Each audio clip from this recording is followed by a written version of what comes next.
let's get this VOD review started. We've got the LA Valiant against the San Francisco Shock. We'll see a lot of Reinhardt mirror in this match.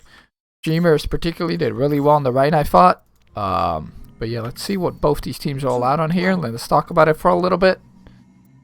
So, Valiant starting out with the Doom Reaper. Generally seen as a really good comp in this meta, right? May's banned, Kree's banned. Always when Kree is banned, Reaper becomes instantly really good because Kree's a really big counter to Reaper. And there is no Brigitte.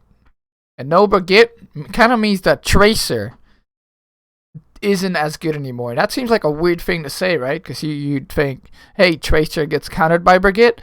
But no, not really, guys. I think Tracer and Brig are kind of a duo package right now. And because there was no Brig, Tracer didn't see play at all today. And because Lucio is back, he was banned last week. Ryan comes back big time. And I think we only saw Ryan play today. We didn't see anything but Ryan. We saw some different variations, right? We saw the Torb and the Doomfist. The Torb variation generally did pretty well, actually. And it surprised me a lot. I didn't expect it to see it as much. But the Torb seemed really good, especially like how fast he farms his ult and how much it zones in the fight. Seemed really, really strong. Only because Brig did. I mean, I think it's mostly the armor packs, Neums, that are really, really good. I think the armor packs just enable Tracer to be somewhat unkillable. And, you know, also, Tracer just does a lot of damage. So if she can get close range, it's really good. Why did Torb get so much play this week? I think simply because Torb puts out a lot of numbers, right? If you think about Torb, he does 75 damage on his left click. His right click, I don't know the exact numbers on that, but it does a lot of damage, right? Especially if Torb uses that overload, right? This ability right here uses that overload. He becomes basically a second Reaper, does a ton of damage, and he gains 100 armor. So he also like becomes really tanky. And just the numbers on the turret and the damage become just really high for Torb. And to top all that off, I think Torbjorn's ultimate is very, very strong. His ultimate will zone the whole fight out, right? Like, you saw how fast each of these teams farmed that Torb ult and used it, right? And I think like the way he built it so fast is really strong. Another thing that's strong about the Torb, specifically against this Valiant comp, right? If you look at this, who is gonna kill the Torb turret? Reaper can't do it. Doomfist can't do it. Reinhardt can't do it. You know, nobody is gonna kill the Torb turret until you're really close. So if Ant just goes up here, goes right side, throws his Torb turret up here, the Lucio is going to have to start shooting at it, you know? And Lucio only does like 20 damage a shot, so it'll take him a while to deal with it. So inability to deal with turret plus specific damage makes the Torb really strong, right? So I think that's why so many teams play Torb, just because of the numbers he puts out and how strong his ult is. And that he can help the Reinhardt out by using his overload and just running into the enemy team. But we'll look at a lot of Torb play this match, and I'll keep touching on this. But let's get watching here. I'll play it in .75 so we can kind of keep track of what's going on, right? We've got the Shock playing the Orisa here, which is really interesting. This is a really good Orisa map because you have all this like Death Pit, right? And Orisa can just pull to the side, try and pull people off. And Orisa's very good at blocking Doom punches, right? If she fortifies up, you can't get punched. That's big dick. Yeah. You can't actually see that in the replay video. But they did not unmute match chat in this match, which was very funny. But yeah, as you can see here, Ants goes to set up his turret. I believe he misses it. He puts it on the low ground. He wants to put it on the high ground. But overall, that's okay, right? And the front line from the Shock just want to live. Because Valiant have just used most of their cooldowns, right? And they're like trying to go in really hard. So now Shock can like start pushing out, right? They forced the shift from the Moira, which is a really big deal. That means she's really vulnerable. And now they're kind of stuck in here. So it's not the greatest spot for Shock. They have to push out aggressively. McGravy kind of just shifts in. What? Okay, so they're going to go through the choke. And Valiant are just going to keep pressing W. I don't know if I like that. Oh, both teams call. You see how fast these teams build cold too? Like, you kind of pick the Moira because of the AoE healing and the Cole, and because a character like Ana would get ran over really fast, right? And then the D.Va could just Matrix for however long, like the 2 seconds, right? And then you could kill the Rein before the Matrix even goes down. The Moira healing somewhat goes through the Matrix. That McGravy shift wasn't on choice. Yeah, I feel like the D.Va doesn't really want to be the one that engages, right? She wants to like follow up on the Rein, deal with the enemy Reaper a lot. But yeah, that McGravy shift seemed very aggressive. And again, I'm not gonna stop too much at every single moment of the match, guys. Just for time concerns, right? We don't want to be here for 5 hours reviewing the same map. But we'll try to look at everything in depth. So yeah, Valiant go really deep. This will restore you. Get into position. And they kind of get punished. They don't really get out. Ans ends up regrouping with a team. And both teams trade coal. Both teams, you know, they didn't get too much done with the coal. But Valiant just went a little too deep. And Shock was able to capitalize. Chris asks, is Sigma not good here? I think Sigma is really bad into Lucio Rein specifically, because he does a lot of poke damage, right? But he doesn't do as well when the enemy team's in his face. And this comp is always going to be in your face, so Sigma would just kind of get ran over. He only has 400 HP too. I was curious that Violet got so much value out of the Moira, considering he's playing into the D.Va, which was previously considered kind of a counter. I mean, I'd say D.Va counters like a lot of flex supports, you know? Like, she doesn't really counter Zenyatta, but obviously need the healing here. But D.Va does even better against Ana than the Moira, I think. I think eating Moira Ball is like a really big deal, right? It's like her best ability, the healing orb. But I feel like you can kind of position it safer mid-fight. And also, just the normal Moira left click, because these fights tend to be very quick, and it has AoE healing, it's very strong, right? Like if the enemy team eats your Ana nade, that's even worse. I don't know if my cat likes the swords or not. He started pawing at the screen. Oh no, don't let him kill me. Okay, so good retake from Shock, right? The Valiant, even though they got all that space, they didn't really, you know, take point control. I would have maybe liked to see them like push up here, hold this choke, and maybe send McGravy to point. But instead they decide to push through really hard and they get punished. You just meant he got more value than last round. I mean, yeah, sure. I think they got just as much value that fight. I don't think the Moira play is why Valiant lost that. Just went a little too deep. Okay, so Valiant now is deciding to go left side. It seems like the Valiant have like way lower poke here though. Like the Orisa extra shield plus the Torb actually provides some amount of poke for the Valiant, so they can't like rotate too long, right? Their shield's gonna be low HP. They seem to be doing a split here, which is interesting. The Doom Punch gets blocked by Choi, so that's a really good job by him. And Riker's Wraith gets forced, so that's another thing that's really important, right? The Reaper is always going to play aggressive, and it's up to some members of your team to force that Reaper Wraith, right? Like the Lucio and the D.Va in particular, I think really have to pay a lot of attention to the enemy team's Reaper. So he can't like left click your Reinhardt for free, right? You really want to force that Reaper Wraith, and then preferably like chase him after that's out.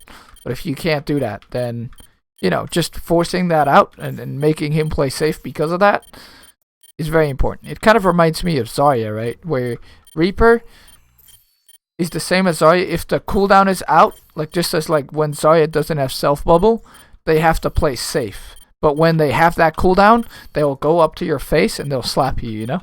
So it's really up to each team to lay focus on the Reaper and force his Wraith form out quickly before he can deal too much damage from close range. Like KSP here, I think even Wraith form's a little early, right? Oh, I really want to highlight this play from Dreamer too. I remember this from the match watching this. He like reacts to Moth's beat here perfectly. Watch this. I don't know if he starts up the Shatter before Moth ult or he's got the craziest reaction speed ever, but watch this. That's crazy. Yeah. So Moth starts beat and Dreamer instantly shatters him. Really sick play from Dreamer there to cancel the beat. Maybe he saw it coming. Yeah, they were probably like anticipating the beat would come out. He does not react. Maybe he just wanted to shatter Moth on the off angle and it's just a mistake from Moth to beat like that. I think either way. Trying to shatter people in front of shield? I don't think so. I don't think he was trying to shatter people in front of shield, was he?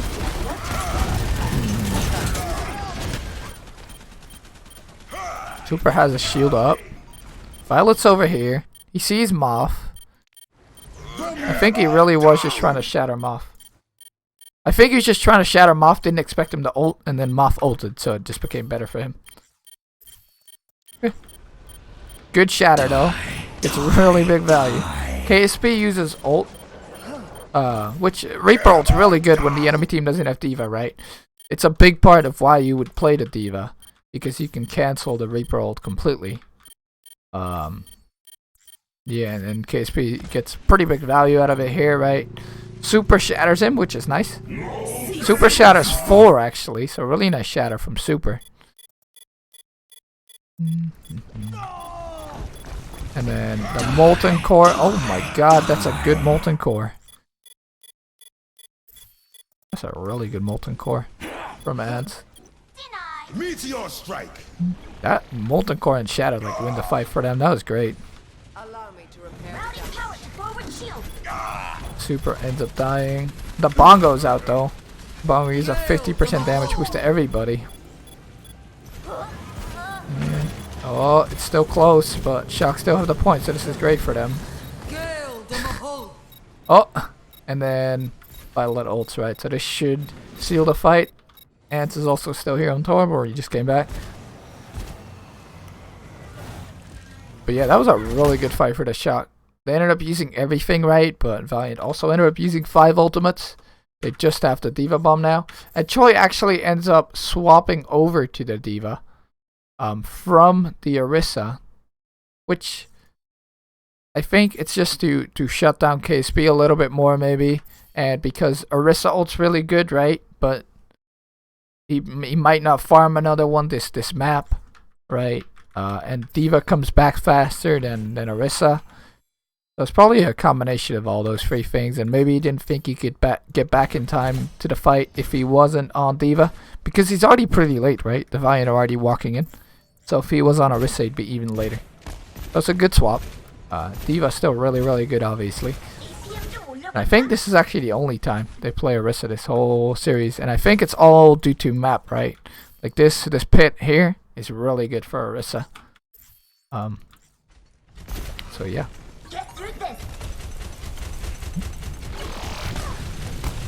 Actually, some teams playing Doom and other teams playing Torb was really interesting today. Like everybody was playing literally the same exact comp. These 5 characters, Reaper, and then the tanks and the supports basically didn't change between teams. Just some teams were playing Torb and some teams were playing Doom. And I think the Torb style was really good. But later in this match, I actually see Valiant do something really interesting against the Torb, which we'll go over later. But, okay. Oh, Super gets booped off the map by KSF. Okay. So McGravy has Diva ult, nobody else has ult, right? So this is really like an easy setup for Valiant. All they gotta do, oh, my man. Click the go forward, but I wish these were not 20 seconds. Anyway. Big dick. Nerf this. I feel like, yeah, it's a pretty, like, easy, like, re-engage for the Valiant here, right? They were able to walk in for free. Shock, Choyobin was still coming back from spawn. He just got here. So, Valiant already gets, like, the space they need, right? Then they just pressure Super, and then they Diva Bomb after, right? It's not, like, complicated rocket science here. Just pressure the enemy Ryan. Keep pressuring him. Diva Bomb comes out. This is a really good point for Diva Bomb too because it's so open. Like there's not too many spaces to hide if you throw it like here or here. Like where McGravy threw it. It's a great spot. And then Super gets booped off the map too.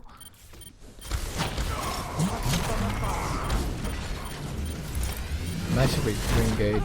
Did Striker fall on TP? Yeah. I think he did. Let's watch his POV real quick. I think he got booped by the Lucio and TP's back up. Yeah, that's one thing Reaper can do. It's really good. Nice TP back up. He's right in the face of the Ryan, so he's Wraiths.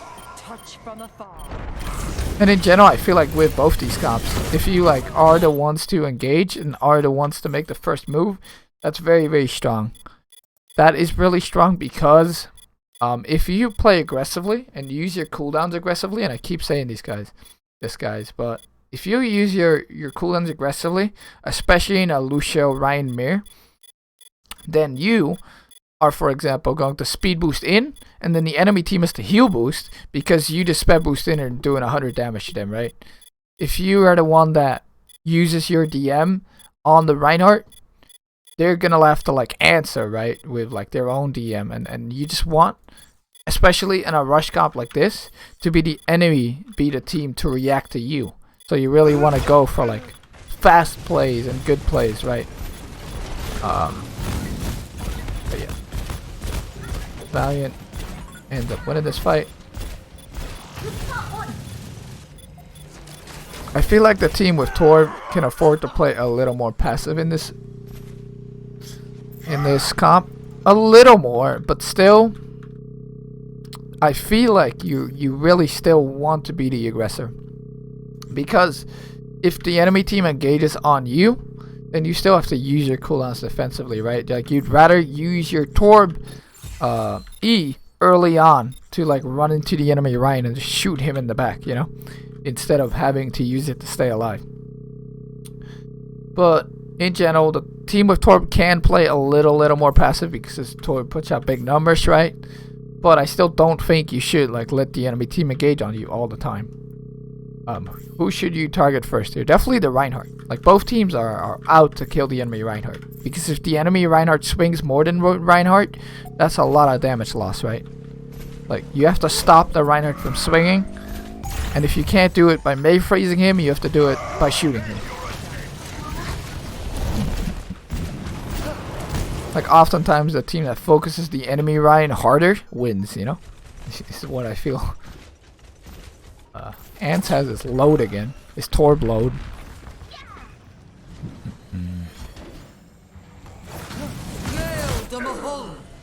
Okay. Striker dies instantly, we'll walk in. So let's see how that happens. And this is where Doom is really good. Like when the enemy team has to retake into you, the Doom can set up really good punches. Let's see what KSF does here. Just goes to the side. Punch the Striker. Doesn't one-shot him somehow. Wait, does he not fully charge? I guess the Doom Punch only does 200 damage, right? Doesn't do 250? Yeah.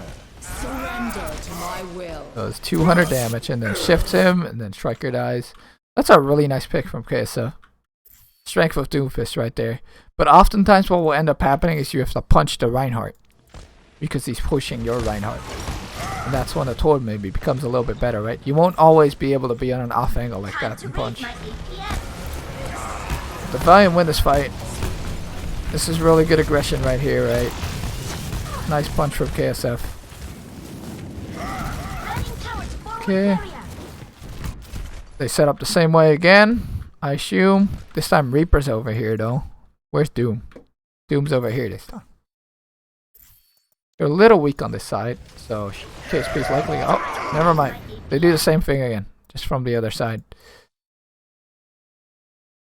So again, KSF gets a punch kill. Retaking the Doom is so rough sometimes. He just charges up his right click, plays lottery, hopes to hit somebody, and wins. Nice shatter though from Super. Holy crap. He shatters the whole enemy team, but so does Streamer. Wait, both teams get shattered. What? What? Let's watch that. From a right POV. Wait, they just both shatter and both they went off. What? That's crazy. Let's see. 1, 2, 3, 4, 5, 6, 7, 8. 8 people are on the ground at the same time. Wow. And then Violet's not shattered, and Moth's not shattered because Moth's in the air. They did a good job not getting shattered here. But what, look at the screenshot, guys. There's so many people shattered. I'm actually gonna take a screenshot of this right now. Wait, I have to do the Alt-Z to remove the UI. Dude, it's so... I have the frickin' GeForce experience. And the button... Okay, screw it. I'm just gonna do it this way. It's nap time.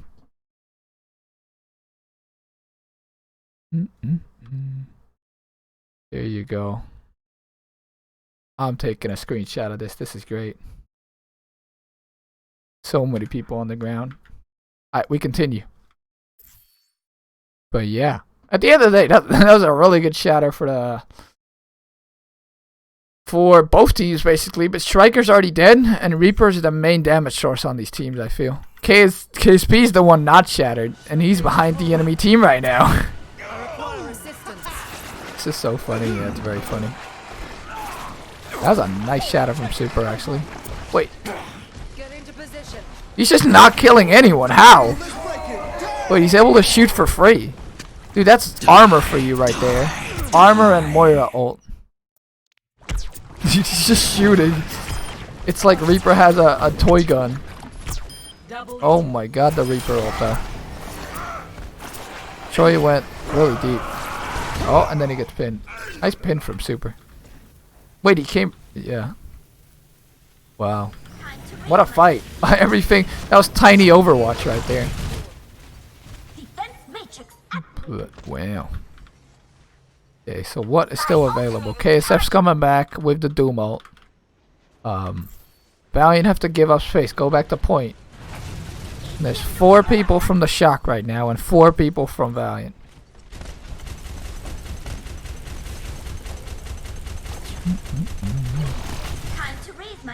You've never played Tiny Overwatch? It's just Overwatch in a really tiny room like this.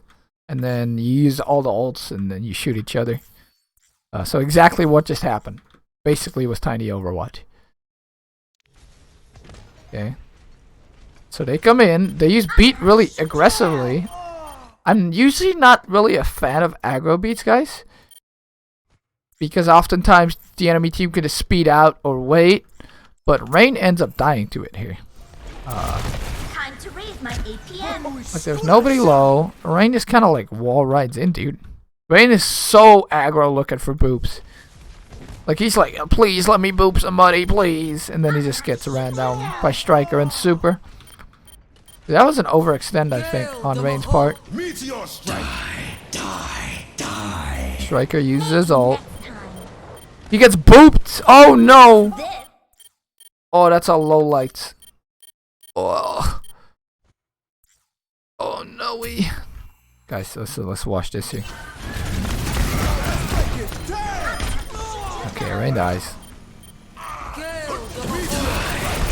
Then Striker Reaper ults. Everybody's fine at first, and then McGravy The bane of Valiant's existence right now. Boop Striker into Lastro, who is ulting. And Lastro dies. Oh, it's so sad. Yeah. And then the fight's over. That's not like this right there. He was trying to matrix him too. Let's watch that from McGravy's POV. Maybe he just didn't cancel his boosters on time. He just boops him. Oh, he doesn't have matrix. Doesn't have matrix. Wants the bomb. Boops Striker into his Moira. Lastro's gonna leave the team. He's devastated.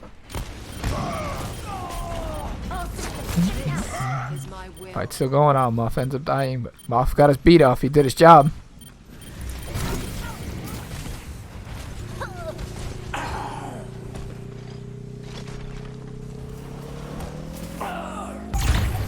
After his chat banter. Yeah, the chat banter was really funny today. I think they should really hide chat for Overwatch League, though. I just don't think it looks professional, right? When people are saying big dick in chat. Or something. Last show in team chat. Who fucking booped the Reaper? McGravy, was it you? Benched. Okay. Dude, the turret. See, the turret's doing a lot. It's forced KSF off. Believe it, it's just online. That's true. But, I don't know. Teams are fighting on point again. Violet has his ult. Well, last year just died of it. Remember, Moira ult is really good to just enable your Reinhardt to swing. Where's the rest of Valiant or Shock though? Striker went Tracer to get back faster. And Muff's on Lucio on the point. Where's Choi right now? He's Diva bombing above the enemy team. So let's see where this is gonna land. Oh, that seems like really good Diva bomb positioning. Wait, it's really good Diva bomb positioning, actually. It would have been even better if it had landed like here, but that was really good. Like, it's really good, guys, because it hits both sides, right? It hits both the point, and it hits people standing here. It doesn't hit KSF and Rain here, but it fully kills Dreamer's shield, and Dreamer's already low. So Dreamer's kind of screwed right now, because he has to go touch point. So nice Diva bomb. Violet's still ulting. Yeah, and I think that just makes it so Shock wins this last fight. Like, there's just not enough ults in the bank for Valiant here. Rain's overextension last fight made it like rough. I think if Rain lives there and they speed back from the Lucio ult, they would have had a chance. Meanwhile, KSP is just pressing W into super. Dreamer should die someday. Maybe. Oh my god, he gets a shatter off. I guess he does end up dying though. But yeah, so this first map should go to the Shock right now. Kill the Lucio. SP's ulting. Doesn't really get anything with it though. And the Molten Core comes out. Good spread on that Molten Core. Oh, hit him, Ants. Hit Lastro. Okay, they're gonna win. Might take some time, but they're gonna win. I think what's really important for this whole Valiant comp is that you connect together, right? You really want your Doomfist to punch while your team speeds in with the Reinhardt, and then you also want the Reaper to be TPing in at the same time.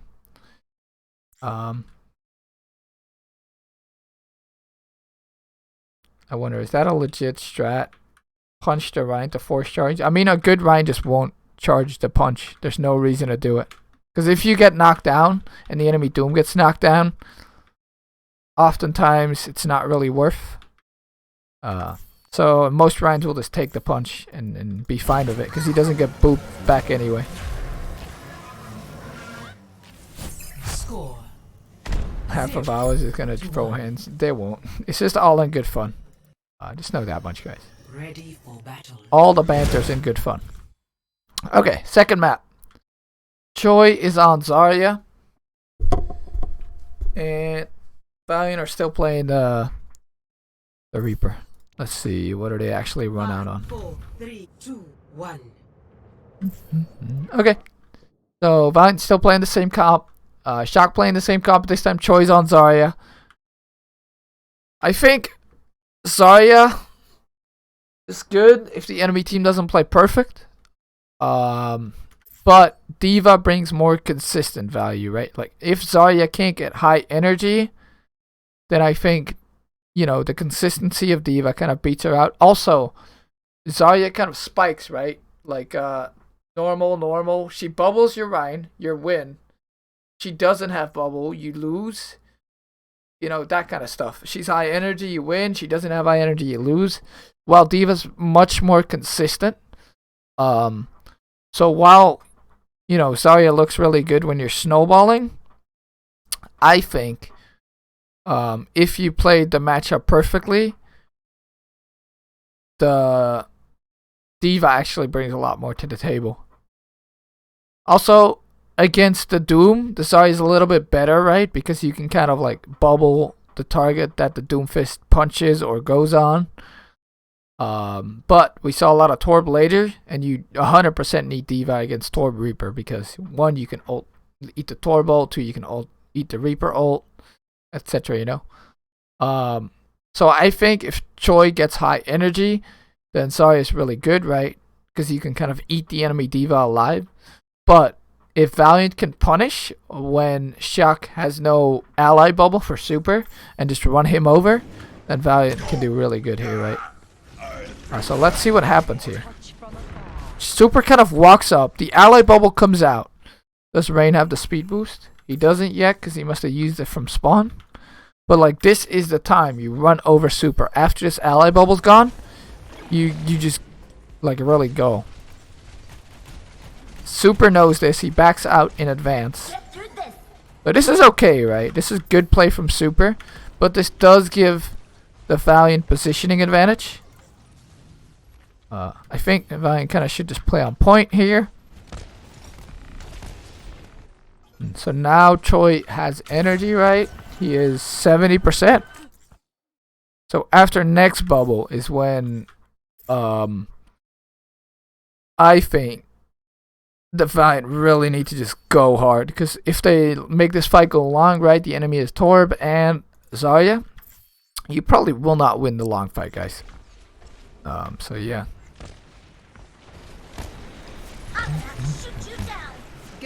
So yeah, just keep this positioning. Super's going in, right? You see how alone he is too? And the rest of the team isn't really backing him up, it feels like. So now, if I'm Rain, this is when I would want the speed boost and run over Super. See what happens here. He doesn't have the bubble anymore. KSP isn't punching yet. Now they go. Choi gets focused, but Choi still had self bubble. So I think Super would have been a better target than Choi for the punch and for the focus. They're still going on Super though. He's gonna die. So they do get Super. You see how hard it is to protect the Rein when you don't have the D.Va. So I think Valiant played that pretty well. They could have been more in synergy. And also KSP didn't do that much that fight. Right. Let's see. Shoots away the bubble. Gets a nice crit. He goes to 1 HP.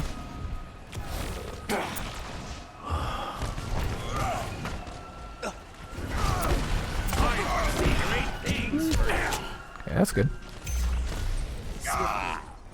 And then he reset. Nice.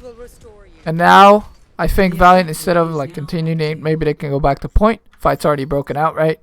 They just need a good follow-up target. Striker gets his Wraith forced. SP is still in the middle. Okay, SP ends up dying. Maybe Dreamer could have stayed in a little longer because he has decent shield still. But it's a 1-for-1 so far. The Rein generally training for the Reapers, okay. Joel uses his ult. But then KSF kind of goes. And he's gonna die here probably. Oh, is he okay? Oh, he gets matrixed out by McGravy. That's nice. Both teams Moira. You see this every time. Fucking both teams will call at the same time. And what's in typical KSP never does as much this guy. What are you talking about?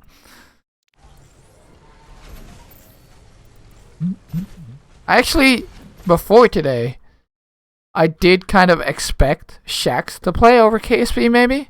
Because last meta, like last season, they had the Orisa, Sigma, Doom, Reaper comp, right? And Shax was always on Reaper, and I thought Shax was really good on Reaper. Cooldown. Well, both teams always use Cole at the same time, basically. That's just how the matchup works. Just like when both teams get nano boost, right? But yeah, Super's back now. But Valiant have the point. KSP still pretty far away. So Valiant likely have to give up some space, wait for their Reaper, and then look to go really hard on the enemy riding in, right? Like they did before, that was good. The Reaper's still not here, they're already fighting. I think Valiant could have given some more space here. They could have like went all the way to their side of point maybe. Get into position. Super gets bubble now. Dreamer's just gonna die here because there's no Reaper yet. Yeah.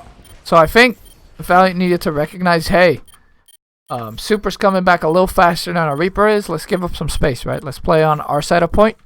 And then KSP would have come back in. Could have maybe ran over to Reinhardt, used their Shatter. But this kind of fucks them because Choi is still really high energy. If Choi can keep living with high energy, he's doing good. And then Choi, I think, yeah, kind of just wastes his gravity. That's rough. They were already 2 or 3 up. Didn't need that. They really did not. That's okay though.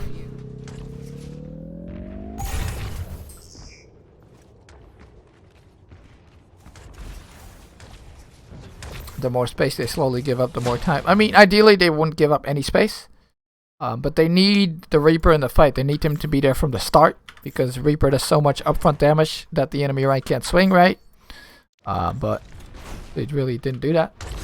So Dreamer just get run down. And actually the Shock comp does a lot of shield damage. They have Choi who's on full energy, beaming the shield, and who can like E and start right clicking the shield and Reaper damage on the shield. So it's kind of rough for Dreamer if he like stays in too long and has to shield up. It's a lot of shield damage there from the Shock. Oh, Shatter comes out.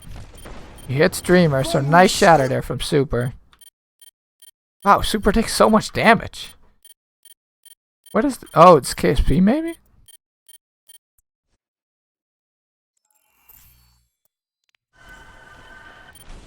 He TP's in. Nice TP. And then... Oh, he gets punched. Ah. But nice Shatter from Super. He gets punched. He dies. So nice punch from KSF as well. Both teams beat. So this is looking good for the Valiant so far. They've got Super before the beat came off from off. But then Ants with the ult spread. The Molten.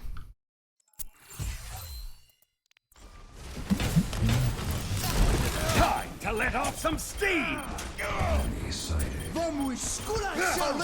And they kind of leave Super to his own accord as well. Like, look at the distance between the team and Super there. I'm not a fan. Like, you really need to just be in there with him. Kind of like goats, you know. 6 stacking and going together. But yeah, Molten Core comes out. A good Molten Core. They trade Rhines. The longer these fights last, the more value Troy gets. Nice block on the punch. Meteor strike. KSP's Wraith gets forced. Again, really big cooldown there for the Reaper too. So if they can't kill Choi fast, then he can just continue living. Also, that's a really cool turret spot. It's hard for this comp, again, to kill the turret, right? Die. Nice bubble on the ulting Reaper there. Holy crap. Yeah.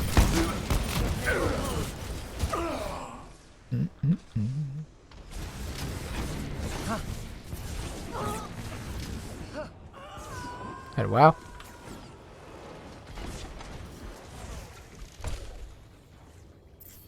soon as they trade Ryan, Zarya outvalues to Diva. Zarya always outvalues to Diva when she's on high energy, right? And Choi hasn't died yet, so he's always been on high energy.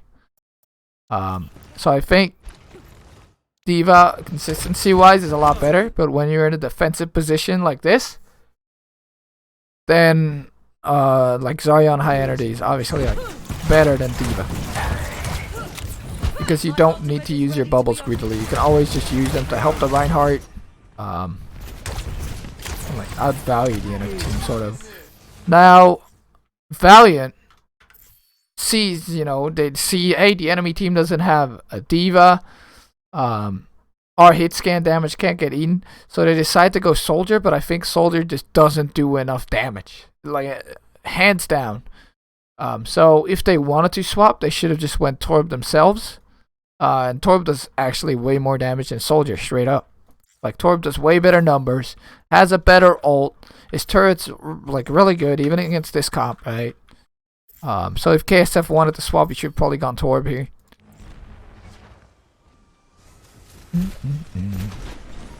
Don't know why the Soldier swap came out. I guess they just say, hey, no Diva, let's just try something. But, yeah. There is Grab and Moira ult available here for the Shock. Valiant have the Shatter and the Diva ult. You don't really want a Diva ult though when the enemy team has Grab. You kind of want to try and eat it or pressure the enemy Zarya.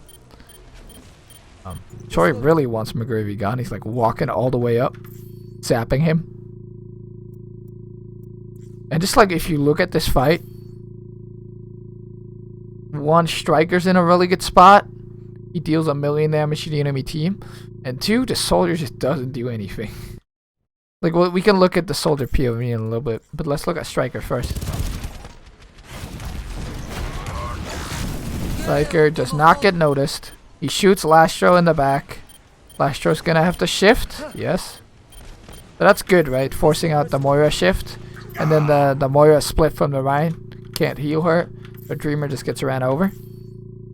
And again, just Soldier does nothing, bro. KSF, it's like, let me lock the legs, guys. Guys, I'll lock the legs.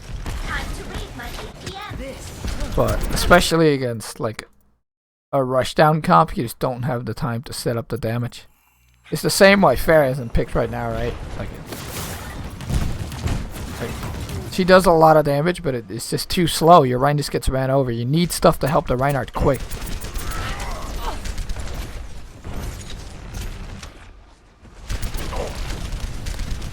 Like,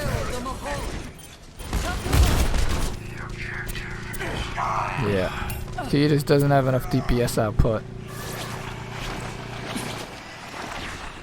to help the Reinhardt in time. What about Junk? Junk's not a great character. I get it. His damage is very inconsistent. It's a lot of trash damage, which just feeds the enemy support ult. And yeah, just not enough like directed damage at one person, right? And if the enemy Diva just matrixes your front line, then your junk damage won't like go in a lot of the time. And again, junk just doesn't do as many numbers as Torb does. The power of destruction.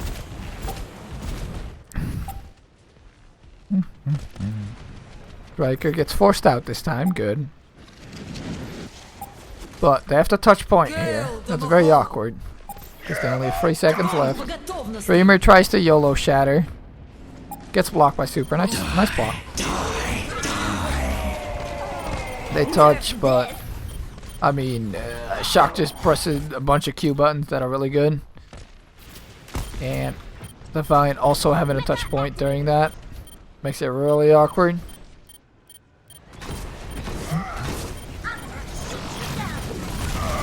Yeah. I do think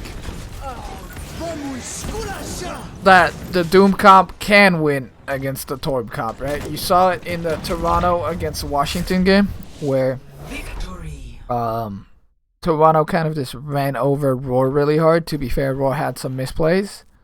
But the Torb comp is very, very strong. Especially when you can't set up with the Doomfist, I think the Doomfist is like weaker, right? Because Torb basically always works. You can just run in, E, and start right-clicking people, or E and start left-clicking people. While Doom has some sort of setup that he needs, right? He needs to find an angle to right-click at. And just consistency-wise, you know, I feel like Doom doesn't always work. If you don't hit the right-click, and then you have a 5-second like wait time on that right click, right?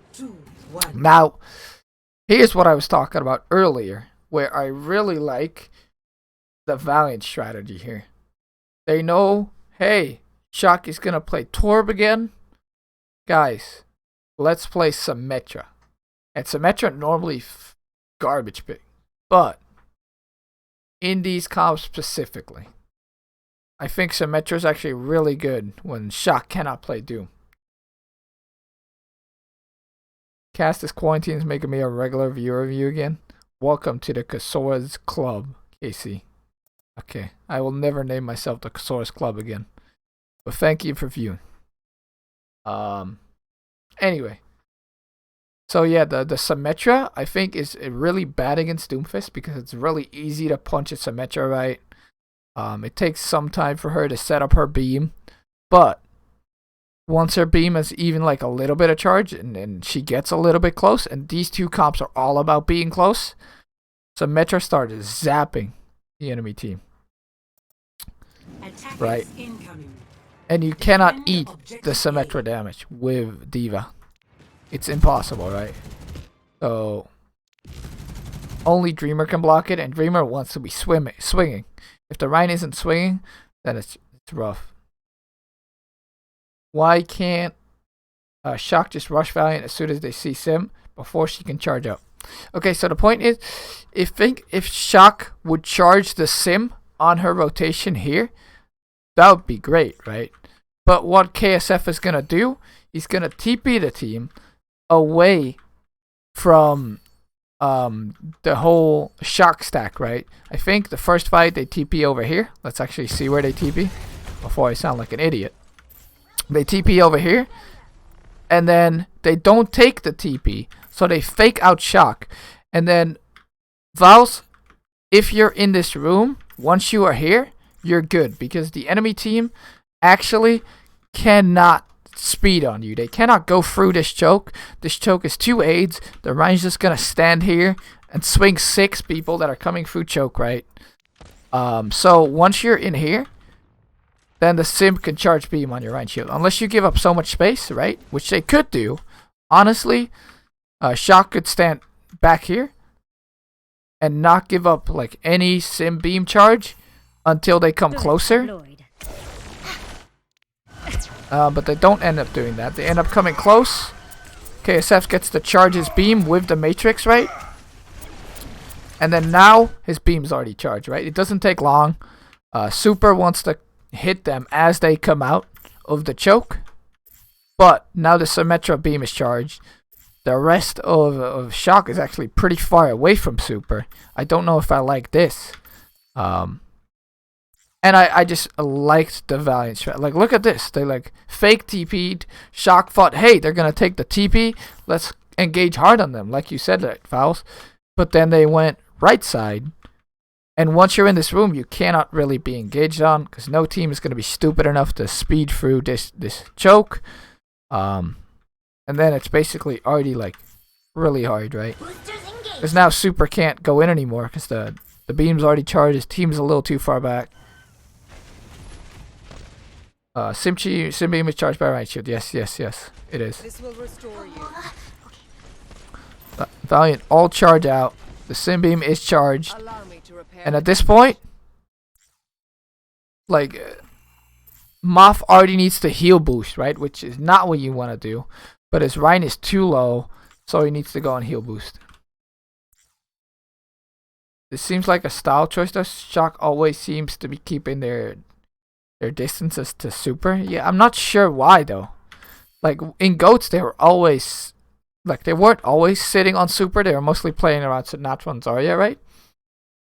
But I really feel like you need to enable your Rhine to swing, because if you look at Dreamer here, He's fucking having a great time, dude. He's swinging. He's getting matrixed. His whole team's right behind him. Blasto's actually pretty far back here. But yeah, Dreamer's already at 60%, while Supers is kind of getting bashed on because they weren't ready to speed in also, right? And I always say, in Overwatch, if you can use all your cooldowns aggressively, you force the enemy team to use their cooldowns defensively.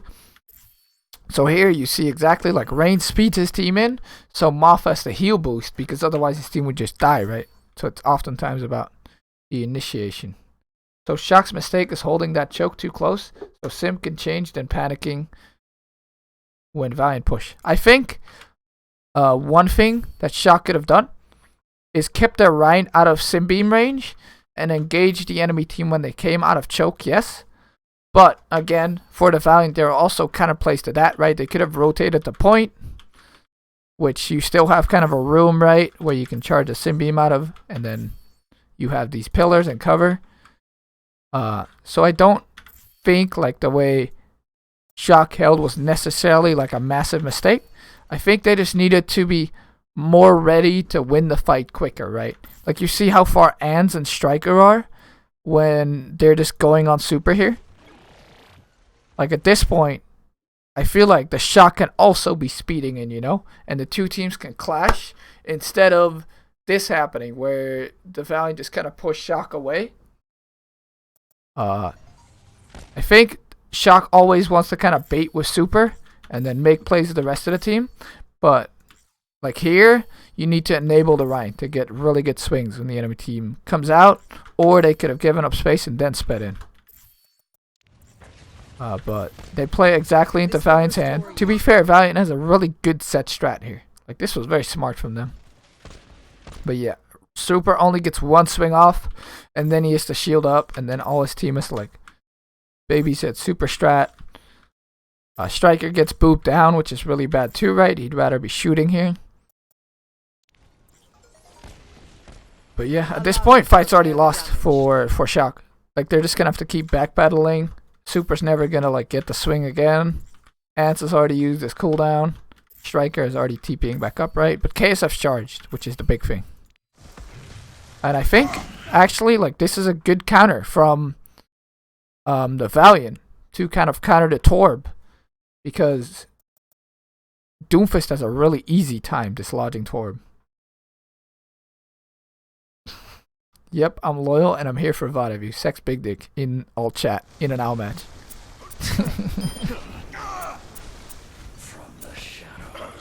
But yeah, like you see how much DPS Sim does when she's charged, dude. Forces the Reaper shift. Super has to keep backing out. The shield's cracking.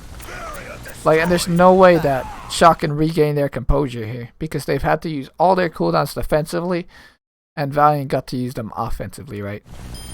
I feel like oftentimes in these comps, it's just the first team that, you know, goes really hard and engages wins a lot of the time. Holy crap, Sim's fun to watch. They kind of fuck up though. They like leave KSF out to dry because they're chasing kills, obviously, but yeah. KSF is obviously like Sim is really not tanky.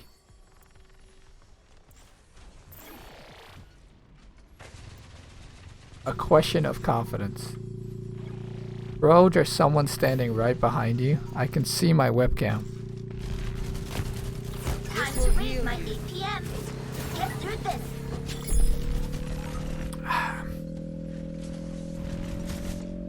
And then, yeah, as soon as the Valiant is set up on point here, it's also going to be really hard to push in, right? Because they're already set up on point. People are still coming in and spawning. Super and both Striker and Super just aren't there yet. And yeah, it's now a 5v4. But KSP still on the point, and Reaper's really good at cleaning up.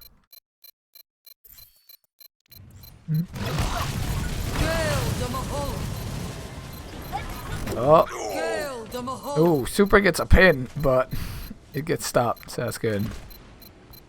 But yeah, this is like a nice try and win the fight from Shock.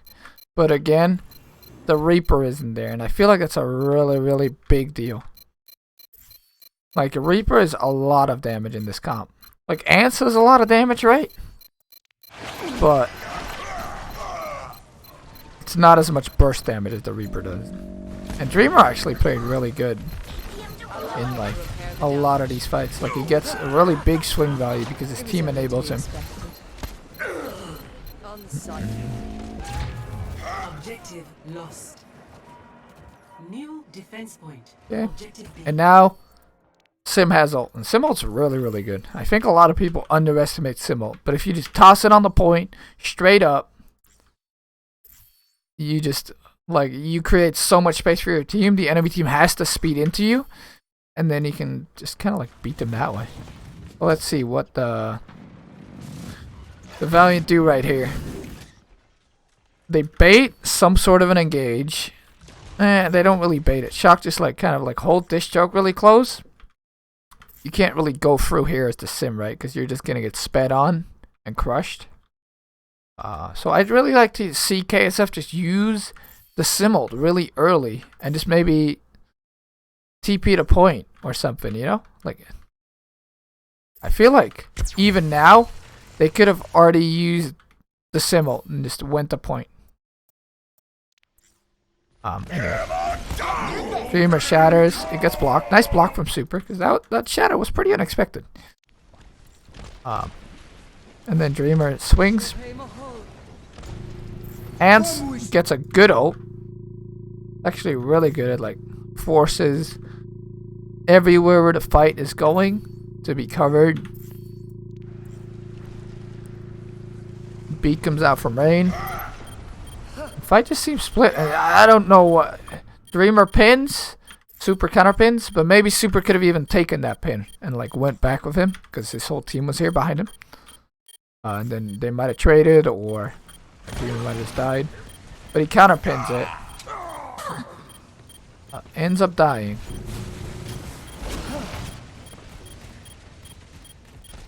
And KSF still has Sim ult.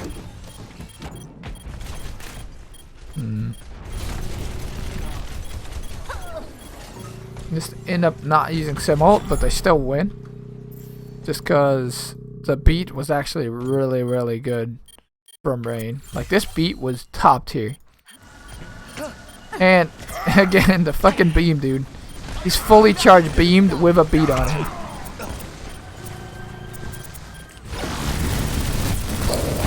Dude, watching Sim is so satisfying. It's a microwave. Yeah, I feel like the Sim was actually a decent counter to the Shock comp, and I'm kind of sad that they didn't bring it out more when they saw the Shock comp when they were attacking.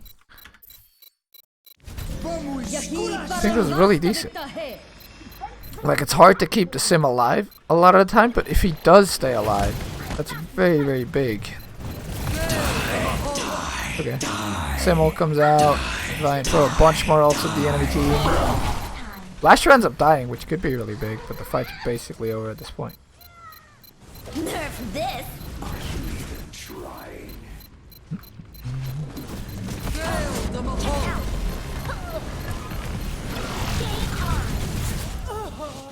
Round 1 complete. Okay, what's chat saying? I remember the good old Overwatch days. Low-key miss high-intensity top 500 in GM games, but it's not even worth trying to get an account back up and the came back down. The K is removed, Casey. I don't think the... What hero bands? It's Wrecking Ball, Mei, Kree, and Brig. Emma Winston. Initiating match. So basically, the two meta DPS, Mei and Kree, which are like the best DPS, and that's why you're seeing so much Reaper too, because Kree is banned, which is a big reason why the Reaper sees play. And Brig being banned means, like, we saw a lot of Tracer before, but now with Brig gone, Brig enabled Tracer very hard. You don't see as much Tracer either. 4, 3, 2, 1. Attackers incoming. Defend objective A. Defense matrix activated. Okay, so Shock speed into right side. They again have the Zarya, which I think the Zarya, like again, it's power spiky. If you use the ally bubble, then you have an advantage, and if you're high charge, you have an advantage, right? But if you don't have the ally bubble, you can't really protect your Rhine, I feel, as Zarya, especially against Reaper and Torb, who you can both eat the damage of as D.Va, right? It's not like there's a Doom here now. It's just Reaper and Torb, which I think do great against Reinhardt if there's no D.Va eating their shots. Would Mei still being in block Reaper more? What? Is Torb meta now? No, Torb is not meta, but Torb is played because his numbers are crazy, right? He does 150 headshot damage. He has an E that makes him shoot really quick and makes him basically into a second Reaper with a shotgun that has more health. And his ult is also really, really good. So we saw a lot of Torb play today. But again, if we see Kree or Mei back, I don't think Torb will see play. Again, it's also like really hard to kill the Torb turret as Ryan, D.Va, Moira, Lucio. Only the Torb can really kill it. And if you play the Doom instead of the Torb, you really can't kill the turret at all, right? Zarya can do chunks of damage against the team comp? Yeah, of course, if the Zarya gets time to beam. But as you're seeing in this match, fights go very quickly. So let's see this fight actually. APM 좀 올려볼까? Super gets bubbled, but it instantly gets blown up. And now look at how much this Matrix is doing for the Valiant. Like the entire team gets forced out because there's a Matrix, KC. Like I'm not saying that Zarya is like bad, of course, but D.Va Matrix gets a lot of value. Like let's actually see McGravy POV here, like how much it does really.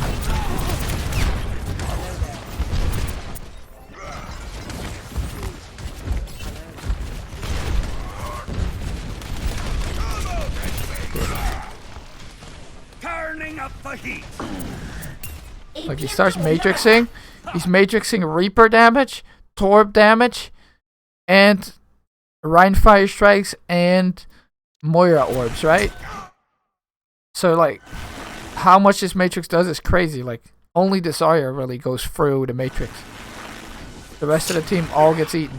Like, I think in that span, like, I bet McGravy ate like 1,000 damage. Maybe a little less, but maybe that's exaggerating. But, see how much damage Super takes?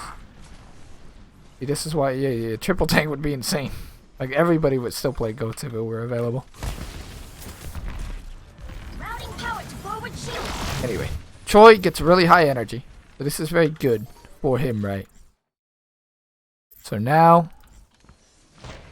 again, second attempt from the Shock here. Striker's Wraith gets forced pre-fight. That's very bad. And I don't know, like Valiant seem kind of like in a bad spot here. I'd rather have them spread out all the way across here like they did earlier, right? But they were trying to force out Striker, I guess. The bubble comes out. Get into position. I'm gonna have to shoot you down.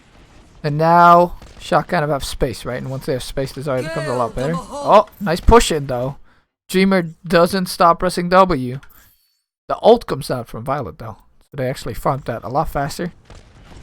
Nice boop from McGravy. Holy crap. Like, Dreamer was pretty low. So if they get to heal the Rhine and damage the enemy Rhine with that, I actually think that would have been a really good ult from Violet. But now that Super's booped down, the ult gets very little value. Lastro's still healing. Okay, Lastro's low on healing, but he has his ult almost. So Yobin goes really low actually. Oh, and I don't know if I like this from Valiant. Maybe I like this. Can you POV Zarya as they push up? Yes, after this fight. Oh, they go on Choi. Can they kill Choi? Oh, I think they must have seen the self bubble come out from Choi. And they must have, you know, went and punished that. So, as you guys can see, I think against the Doom, the Zarya is actually pretty good because you can stop the Doom punches with Self Bubble and Ally Bubble. But against the Torb, there's just too much damage that you're not matrixing. And if you look at the ult percentage from KSF compared to Ants, right? Obviously, there's a defender's advantage there. But, yeah. And you can't, matrix the fire strikes. Also a really big deal in my opinion. And yeah, as I showed in that first fight, the D.Va eats a lot of damage. Okay, but let's POV to Zarya. Maximum charge. Surrender to my. Go back a little bit.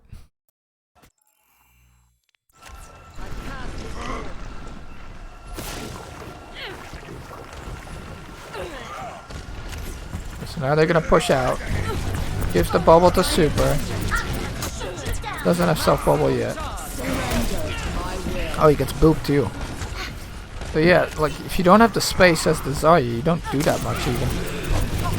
Now zapping McGravy. But he goes to 100 HP.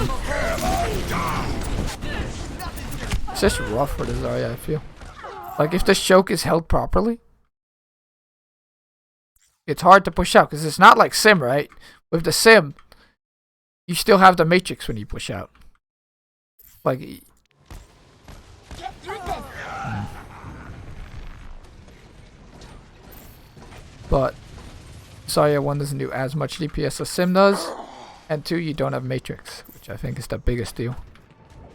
Like if KSF was still playing Doom here, then I could see the Zarya, but not against the Combat Valiant's running. Okay, let's see this next push. Shoot you down. Okay, so this time they go left side. Okay, Get into position. they get to walk in. Let's see how Valiant hold this though. Oh, they kind of just run after the enemy team. Okay, Molten Core. Again, there's no matrix.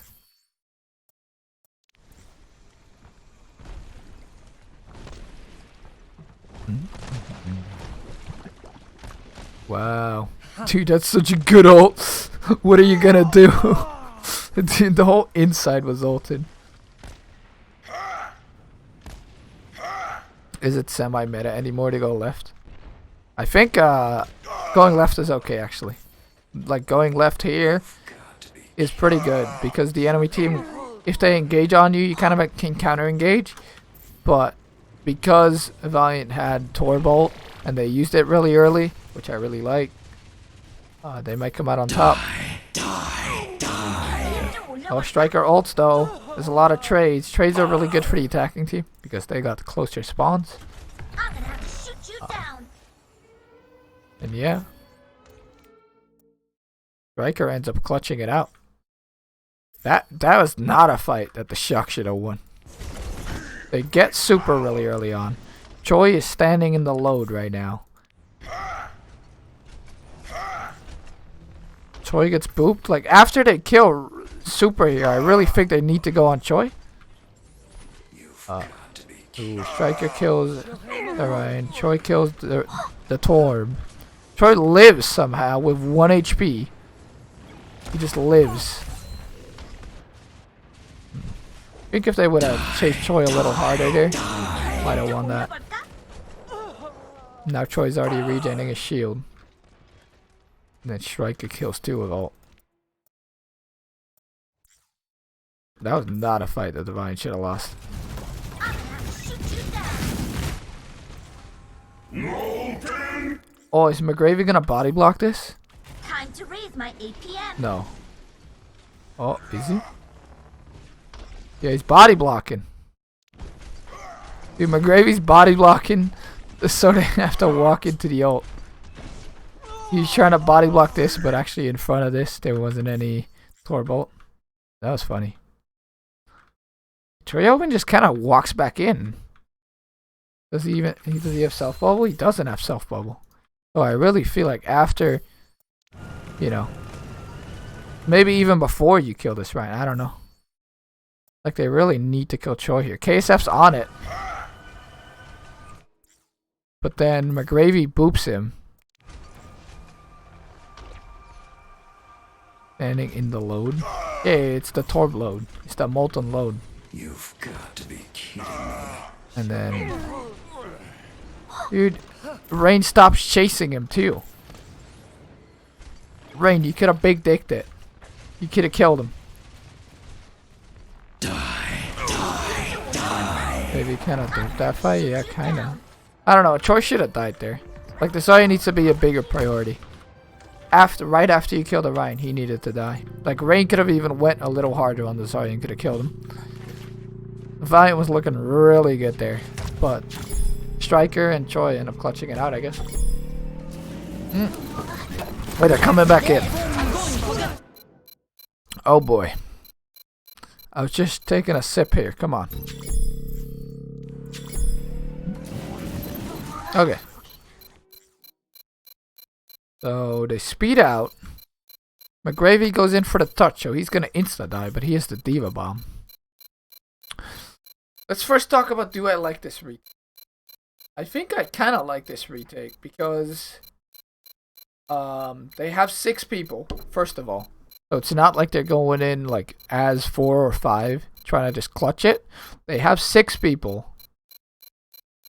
And they actually can reliably touch the point and also Diva Bomb.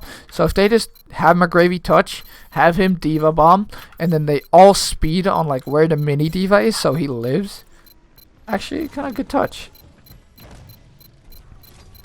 Nerf this. KSF kind of doesn't do too much on the Doom. Does get beat though. Nice beat actually. And then,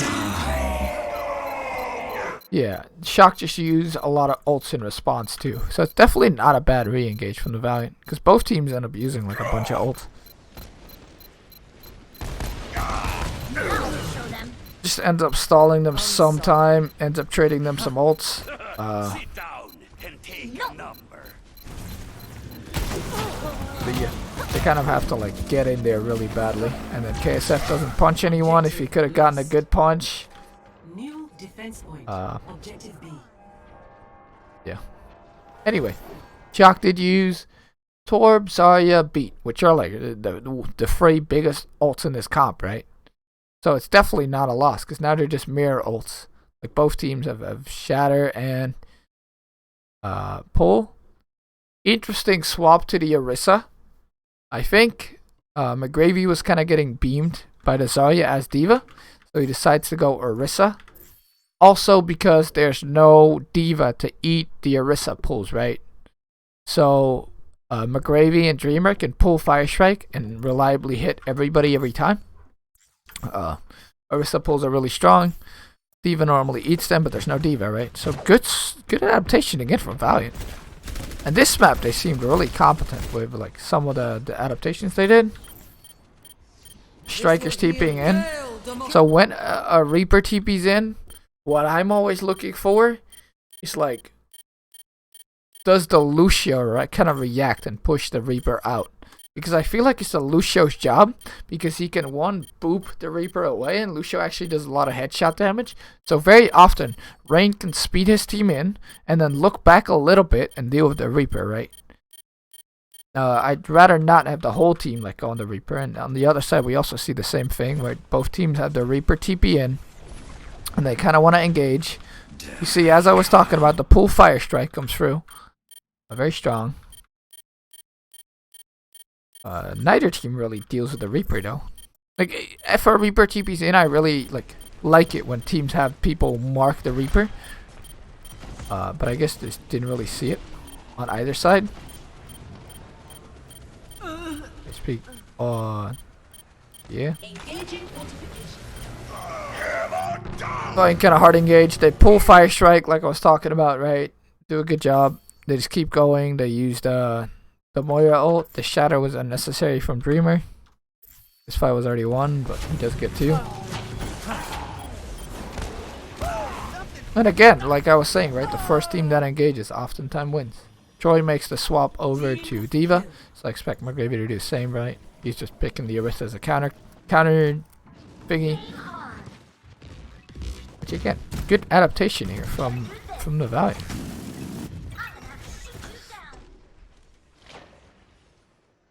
My will made real. Shock again, they go left side. Do I like left side? Left side does give a lot of cover.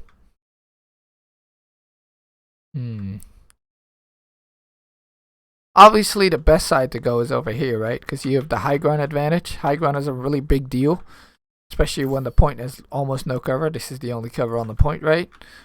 But when you go here, the enemy team will oftentimes be holding this choke. So they decide to go far left. But again, Valiant can also just kind of hold one of these chokes, right?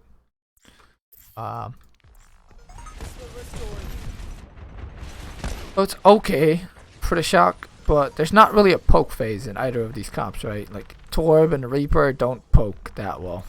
Like Torb kind of pokes pretty well, but especially the Reaper doesn't poke too well, right? So you just need to, as the Shock, look for a good engagement. They're gonna rotate all the way to top, which is smart, I think, actually. I didn't even think about this, but this is high ground. It's pretty open though, and you can get booped very easily by the enemy Lucio, so maybe not to play. Like you see, Rain's already looking to boop people. Very smart moves. Doesn't end up doing it, I guess, because Striker takes this angle on him. Ooh, and Dreamer is actually hitting people on the high ground. That's really funny. He's like jumping up, like, let me swing, let me swing. It's working out pretty well for him.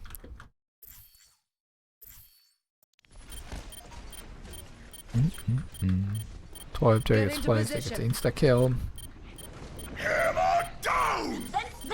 Oh, nice block from Dreamer, actually. Shield was really low there. I think if Super kind of just waits and lets Dreamer shield go even lower, maybe he could have gotten that. Kind of rough in this matchup to hit the Shatter stuff. Yeah, his shield is at 500. I'm trying to shatter. This block. Really nice block there from Dreamer.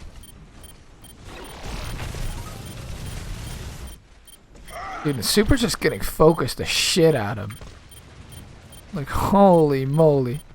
I feel like Super gets focused a lot harder than Dreamer in this fight.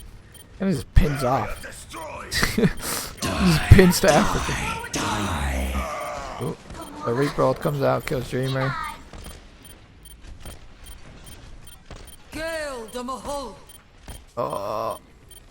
Oh, Striker lives. That's crazy. I thought he was gonna die.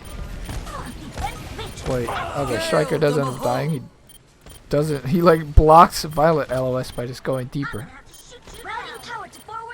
The Striker dying is a really big deal, I feel, for the attack, because the Reaper is kind of the character that can really clean up point. Does a lot of damage from close range, right? So very good at cleaning up points.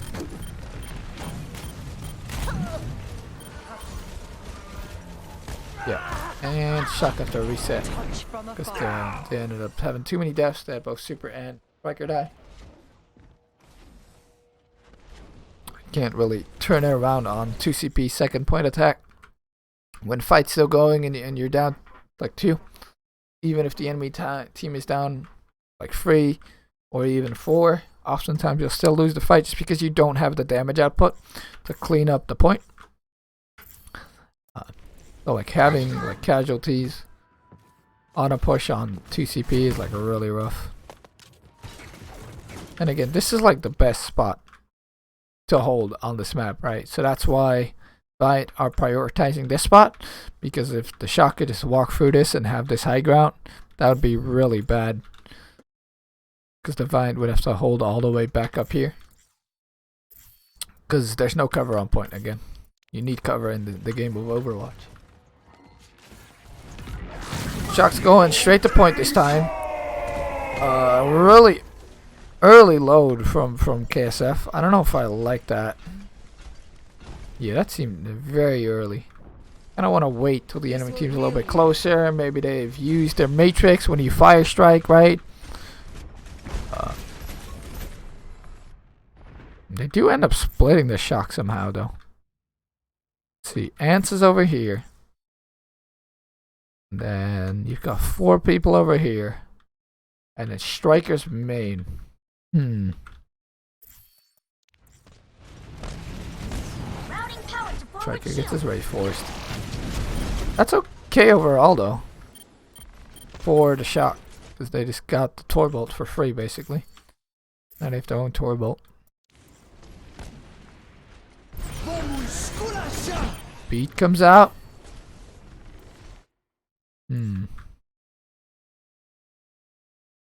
Actually, because Super was pretty low and already pressured, I somewhat like this beat, but still, like I'm not too big of a fan of aggressive beating, especially on defense. Because as you can see, Ants probably didn't even need to ult there. If he would have saved that ult, would have been better. But now Moth just has beat for next push. So I think you want to use like every ult aggressively but beat. Like especially on defense, on 2CP, if the enemy team has beat and you don't, like beat is like the best ult in this comp. So if the enemy team has beat and you don't, they can kind of roll you, you know? Like they can just push you over like the Valiant just did the Shock. Shock can just do on the next push. So if I were the Valiant on defense, I would not aggro beat like that. I would aggro Cole, aggro Diva Bomb, even aggro like Shatter, right? But only just not beat.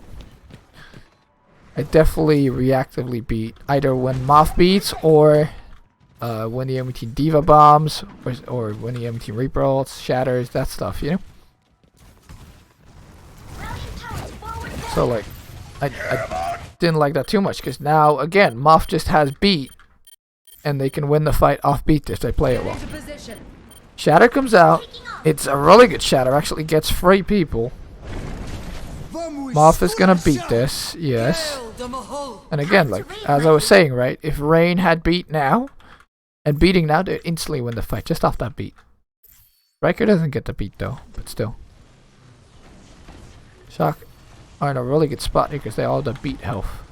If they can do something off that. The Diva Bomb. Not too great a Diva Bomb. I guess you have to just do it to remake. See here.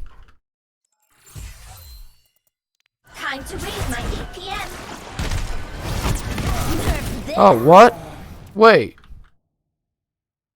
What was that Diva Bomb, dude? What? Wait a second. Troy Yobin. Routing power to forward barrier. What is that? Get shattered. They got the beat. He's fine. And then the Diva Bombs. Oh, and he gets booped. He gets booped by Rain. Oh, that makes a lot of sense. So he gets booped. He wanted to like throw it on the point and have it arc in the middle of point. And it would have been really good right here, as you can see. Like everybody's on point. They would have all had to hide, and there's not much spaces to hide on that point. But he gets booped while trying to fly in. Who do I give credit to Time to here? raise my APM. Yeah, Troy flies into ult. Rain boops him. You can see the boop animation. And that messes up Troy's ult. Nerf this. It boops it backwards. But if that had actually been on point, this would have been a really good ult for the Shock right here because there's no cover on this point. Oh, and then Super pins in. Wait.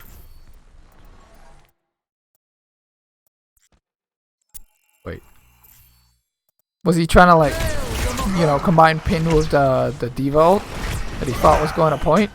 Activating self-destruct sequence. Maybe. But, ooh, that's rough. That does not look good.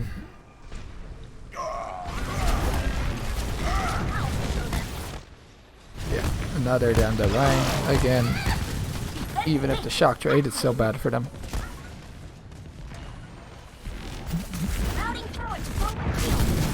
We go again. Last push. Oh. Okay. Violet ults. So like kind of like try and get stagger picks, but yeah. 60 seconds remaining. Oh no, they start as 5 here. Striker's not here yet. And Muff just kind of gets picked. Well, Valiant back out of the Moira ult. Ooh, just one more fight here for Shock. It's not a good attack from them. I specifically feel like this kind of like left side, you're putting yourself inside of a choke. Maybe like you fake main and then you go top right would be a really good rotation. Like you show main, the enemy Ryan has to drop because he wants to hold the choke, and then you speed around right side and you go up here. Could be really good. That kind of push, you know? Like the more confrontal, I take the space, that's good kind of push. I think is better here. This time they go top right. They don't do the fake I just talked about. But overall, it seems like they kind of do get it this time. So maybe if they would have done a push like this early, would have been very good. Because I think this high ground is really valuable. Like, seriously, if you get this, then I feel like the enemy rank can't really hold close anymore. So like back up, you get to drop on point, you get to get space, right? The Dreamer is holding pretty close still, but I feel like you can poke him out. Like right now, he already has to back up. Yeah, and then you get the space like I was talking about, right? So maybe if they'd done this push earlier, would have been very good for the Shock. I don't know if this is right side. Like maybe once it's good, right, to surprise the enemy team, but they did it almost every time. Super Shatter. Dreamer blocks it again. Dreamer's had Super's number on this specific map.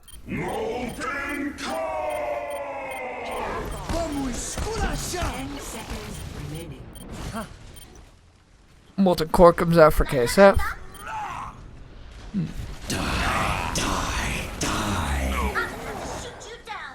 And yeah, just kind of clean up. They had a bunch of ults this last push, right? They had the beat, they had the Moira ult. Shock only really had the Shatter and it got blocked. Let's see how uses their ult here. I like the rotation here. Good rotation from Shock, but again, they just don't have the ult bank that the Valiant does here. Okay, SF uses the Torbolt. Gets shattered. Oh, he did get shattered. It was a decent shatter there. He shattered the Molten Coring Torb. Still gets some of his ult off. KSF though. Oh, he actually gets all of it off. That's still nice. Decent, like, spread on the point.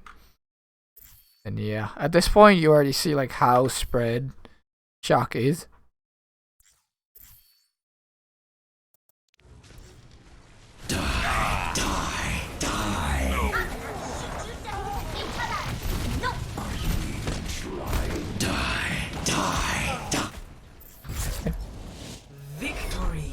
So Valiant win that map, and I think like it really came down to one, their attack was very clean. I really like the sim strat.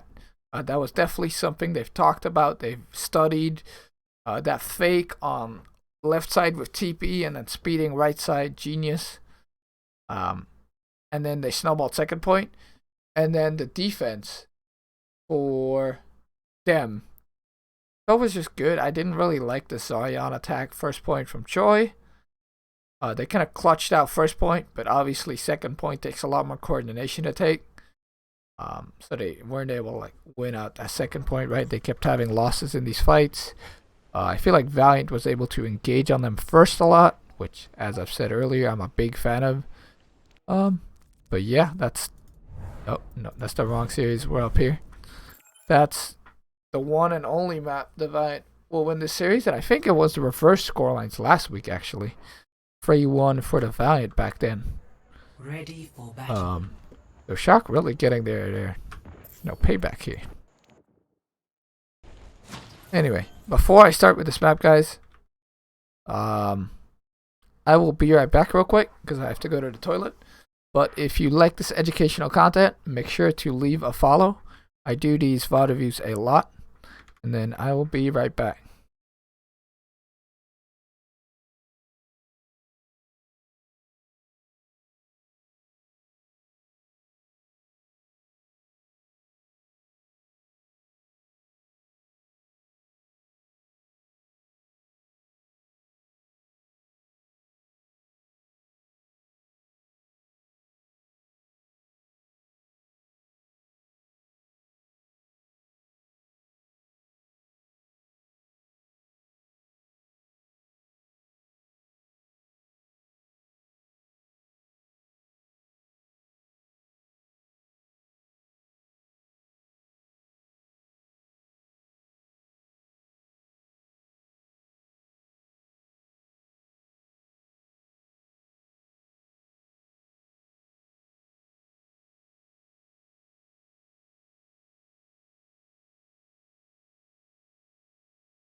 Hello, I am back. God, I need a haircut badly. It's bad. Like a fucking crow's nest in there. Anyway. Surprisingly, let's continue at this map. Map number 3. And where Shock really take a lead. Surprisingly, Ants played for the first 2 maps, right? Basically one trick Torb. I don't think we saw him play anything but Torb. But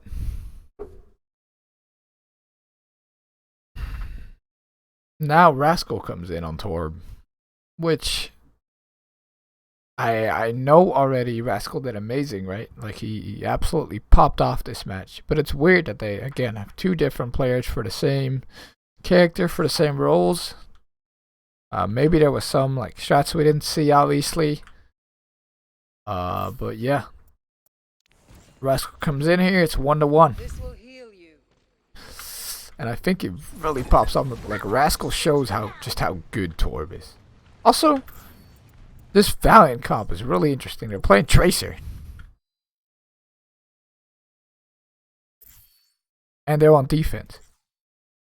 I think again, I've said I don't think Tracer is great when you don't have the Brig, because Tracer gets killed very, very easily without the Brig armor, in my opinion.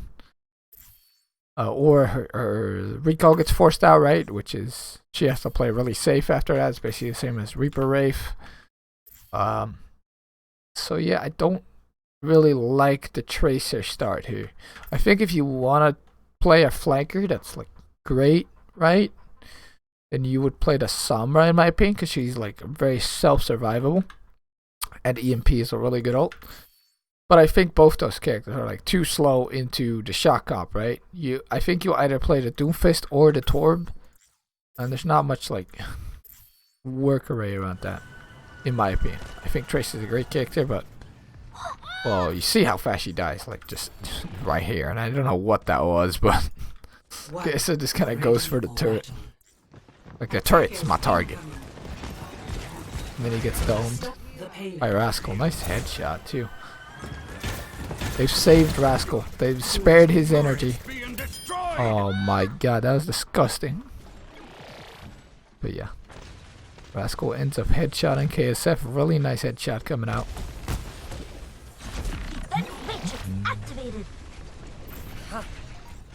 And then, yeah, you're already one up, right? The enemy team has no flex support, and then Shock still have the Torb. So, nice shot there from Rascal. Love it. But, like, I just don't understand why you start on Tracer when you know Shock is going to play Disc Op, right? Like, they've played it everywhere. Maybe they expected something different because Rascal's in, but I don't see why. Torb just does really good numbers. So expect Valiant's probably gonna swap. Oh, they're actually staying on the Tracy. Wait, he's staying? Oh no, he's gonna swap. Okay. Yeah, swap to Torb. McGravy stalling point. Good job by him. Super gets a ton of ult charge with his swings. Actually, they really enabled Super to swing there. Which I think is really important, right? Like, just shoot the enemy team Ryan hard enough so he has to shield, and then your Ryan can swing.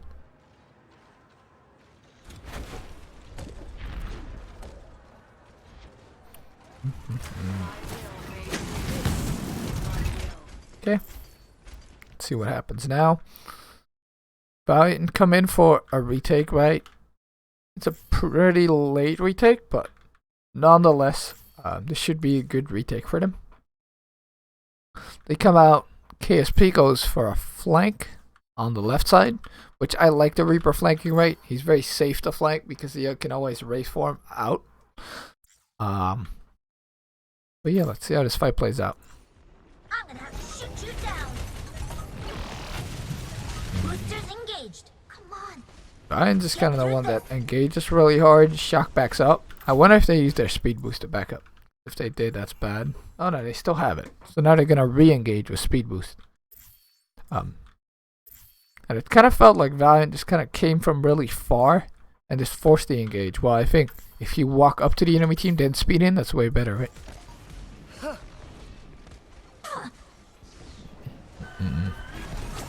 This will restore you. So Moth did use the boost, they just didn't go back in with it. The fight's kind of reset. Rascal's going really aggressive on Torb. You guys seeing this? Defense Holy matrix moly. activated. Hammer down! Rallying power to forward shield. Oh, so Dreamer did block the shatter, but Super was smart and he shattered people that were off of Dreamer's shield, that were like to the side. So Super, even though Dreamer kind of blocked it, he got a really good shatter on 3 people. So because Super got to swing so much first fight, yeah, the Shock just kind of snowballed. Thank you for the follow, Haruya Mohe. Rallying power to forward barrier. No. And yeah, Shock just kind of cleaned this up off that Super shatter. The payload has reached the checkpoint.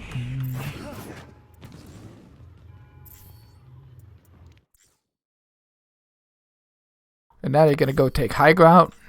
So, all off that Tracer pick, I feel. And I don't want to flame the Valiant for this. But all off that Tracer pick, and I'm not sure how they think the Tracer is going to work. Shock just kind of got to snowball whole first point, right? They got that shatter first. Super used it very nicely. Yeah, and it's kind of snowballed off that. Very, very strong. Now they're going to go for the high ground. I don't know if you can just jump into 6 people here. We'll see how this works out. This is really interesting. Are they just going to do this? No, they're going to drop. They're smart. You can't go into 6 people here. But they did get card push off that, right? So they kind of like went high ground. They didn't really go. But because there was the threat that if the Valiant dropped, that the Shock at the high ground, they got to push the card a little further. Like, ideally, Valiant wouldn't engage really early there, right? So, Choi goes for Boop. Defense matrix. Almost gets KSP. Barely doesn't get him. I like the attempt, though. And I feel like Valiant has to make a move. They're kind of just sitting here. Like, they don't have too many ults. But, okay, now they're going.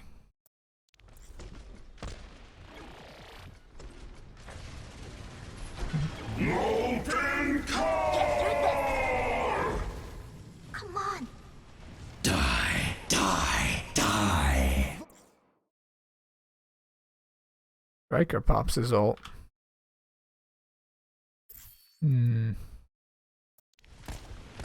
So Shock kind of used their ults really aggressively, right? Because they had them, because they were snowballing. So they got their ults faster than the enemy team. But nice beat from Rain. Counter beat from Off. And this is what I was saying about beat earlier, right? How I like it to be used more reactively. And I think this is a great reaction beat from Off. And also a great reaction beat from Rain, to be fair.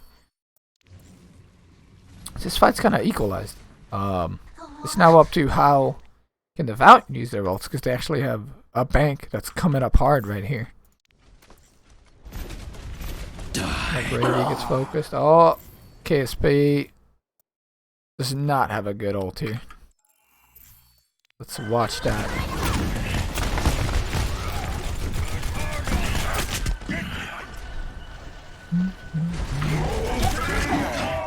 The Molten Core comes out. TP's in. He's getting focused. And then he's in the back line. He shoots so they know where he is. The Molten Core there. He walks in. He's just getting burned by the Molten Core on card. Doesn't see any dice to it. Ooh, that's not good. That's really not good. From like the start to that, to like how far the TP was and how long he had to walk in. To the walk into, I mean, even if he doesn't die to the Molten Core, right? Striker should have just shot him and killed him so he can matrix him. I think you need to Reaper ult when your team is also engaging. And kind of do it in the middle of the chaos. Like Choi was already matrixing. Yeah, see? That was just not a good Reaper ult. There's no team coordination on that play.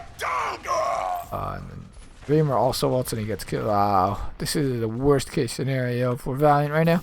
That beat was great, but their plays after, just not good.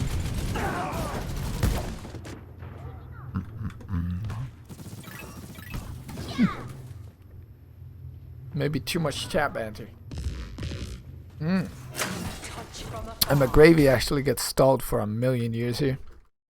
Wait. Let's see McGravy get bullied, guys. Poor McGravy. Stalling card. He gets booped. They miss the charge. They boop him more.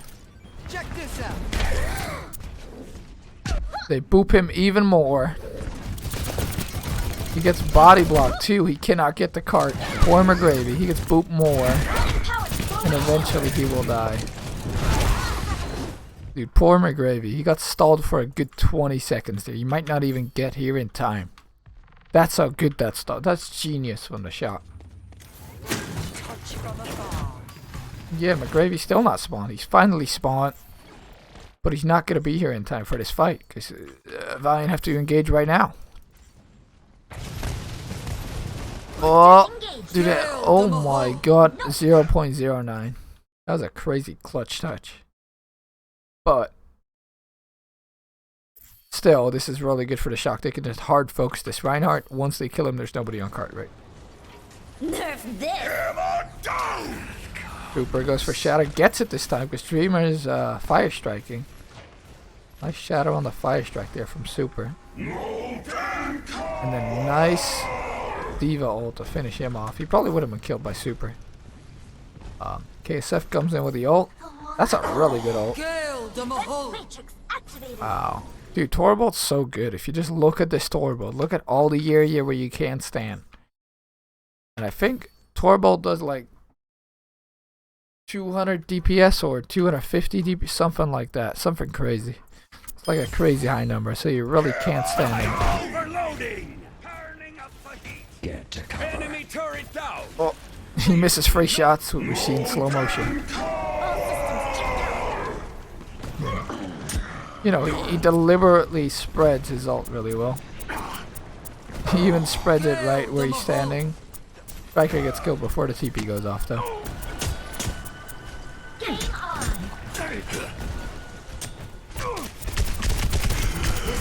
Oh, He doesn't even get killed. So really nice turbo actually. Nice Toblerone ult.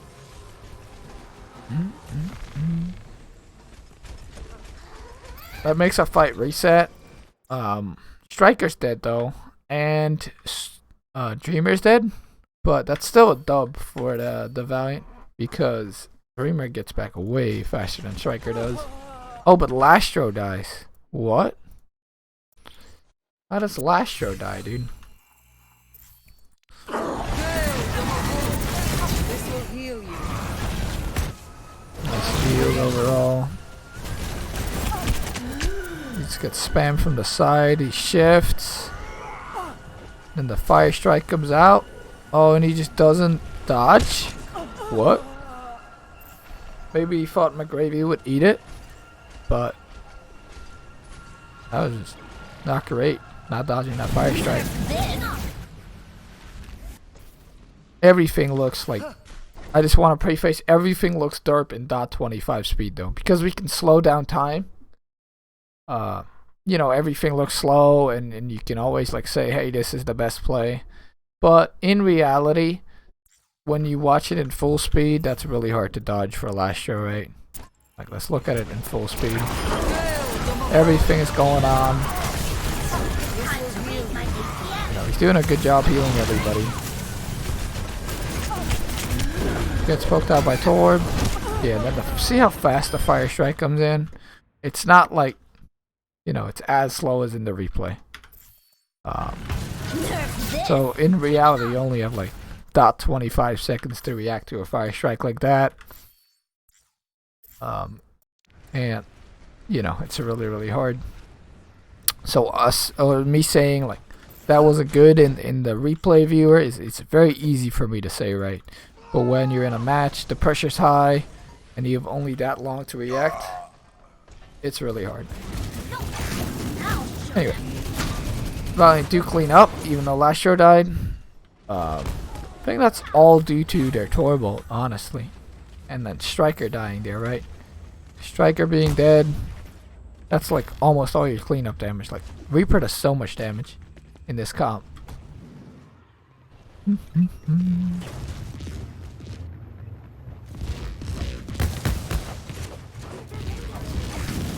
Okay. Shock go through Church here to try and go get the high ground. Valiant do a really good job here of positioning though. I like the high ground positioning.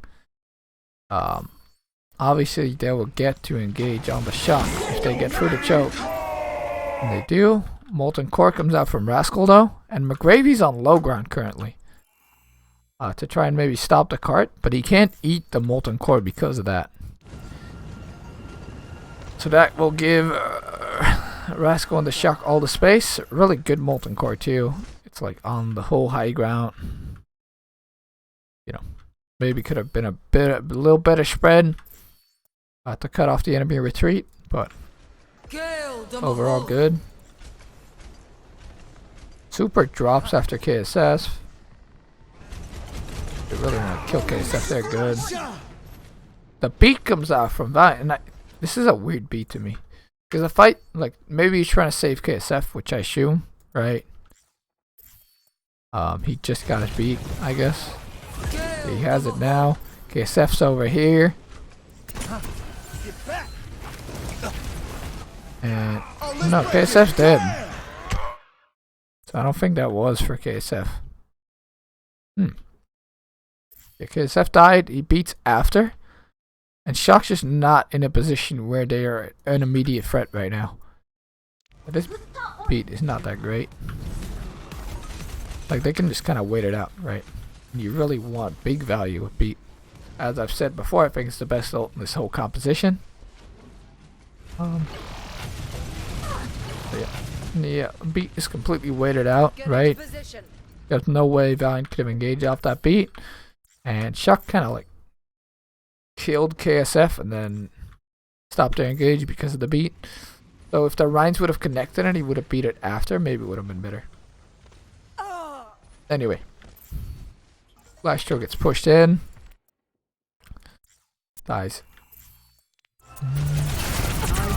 Lester almost had his ult too. Oh, Striker just kind of comes in with a flank. Wait, there's still the April Fool's eyes? Wait, he still has the April Fool's eyes. Why? Why does everybody still have these? It's not April Fool's anymore.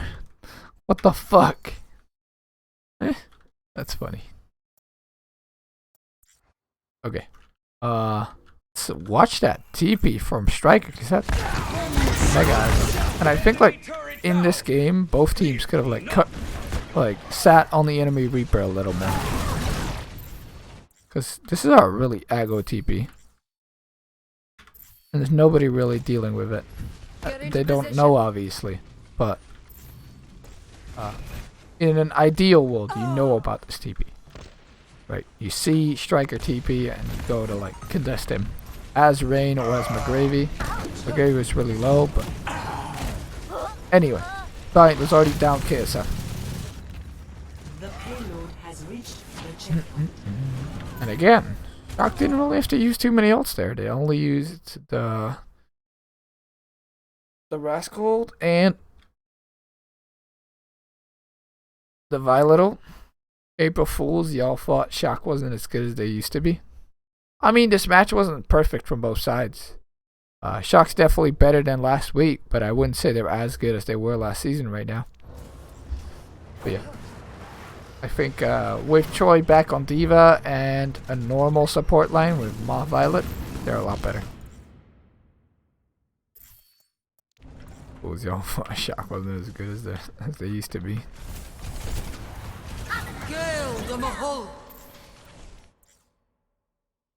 Okay, so really aggressive ult from Lastro here. This time, our Striker's being dealt with. Lastro kind of just backs up into him, but McGravy and Rain are dealing with him, right? And as I said, I think it's the Lucio and the Diva's job to force out that Wraith from the Reaper. Good Moira ult forces the Shock down, and you obviously want this high ground because what the high ground does, it gives you the initiative and the engage timing, right? So what you can now do as the Valiant, you can decide when you drop on the enemy team and when you want to engage and who you engage on. Wow. Interesting shatter from Dreamer, who really wants Striker dead. Striker used Wraith form. He got Wraith form. He got forced out of his Wraith. And then he goes over here. Oh, and I think Dreamer just... maybe he wanted the shatter to hit Striker. Interesting shatter, though. I don't think it's easy to follow up on this. But also, he had no Wraith form. Because it just got forced out by Rain and McGravy. Oh... If McGravy can like shift on this. Okay, he does. The beat comes out though. Striker gets the beat, so McGravy's never gonna get this kill anymore. Doubting the Golden Gate gods. Die. SP pops his ult. Ooh. Gets shattered. Nice shatter from Striker or from Super. Striker gets a lot more value from his ult. And like, Shock have kind of just been doing really good in each of these engagements, like a lot better than the last map. Maybe it's the bringing in of Rascal, or maybe it's them playing like a map they're more knowledgeable on. But they're definitely doing really good. Super's gotten way better shatters than he has this whole series. Moss looked better with beats than Rain. They've been dealing with KSP really well, and Striker hasn't been dealt with nearly as well. And Rascal is farming molten core every second fight. And as I said, this Victor puts out a lot of numbers, so both these teams playing Tor makes a lot of sense.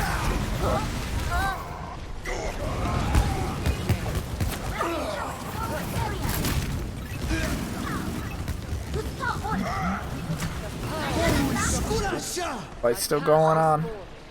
What is happening? I thought it was just gonna be cleanup for the Shock, but apparently the really close spawns from the from the Valiant, not winning them this fight.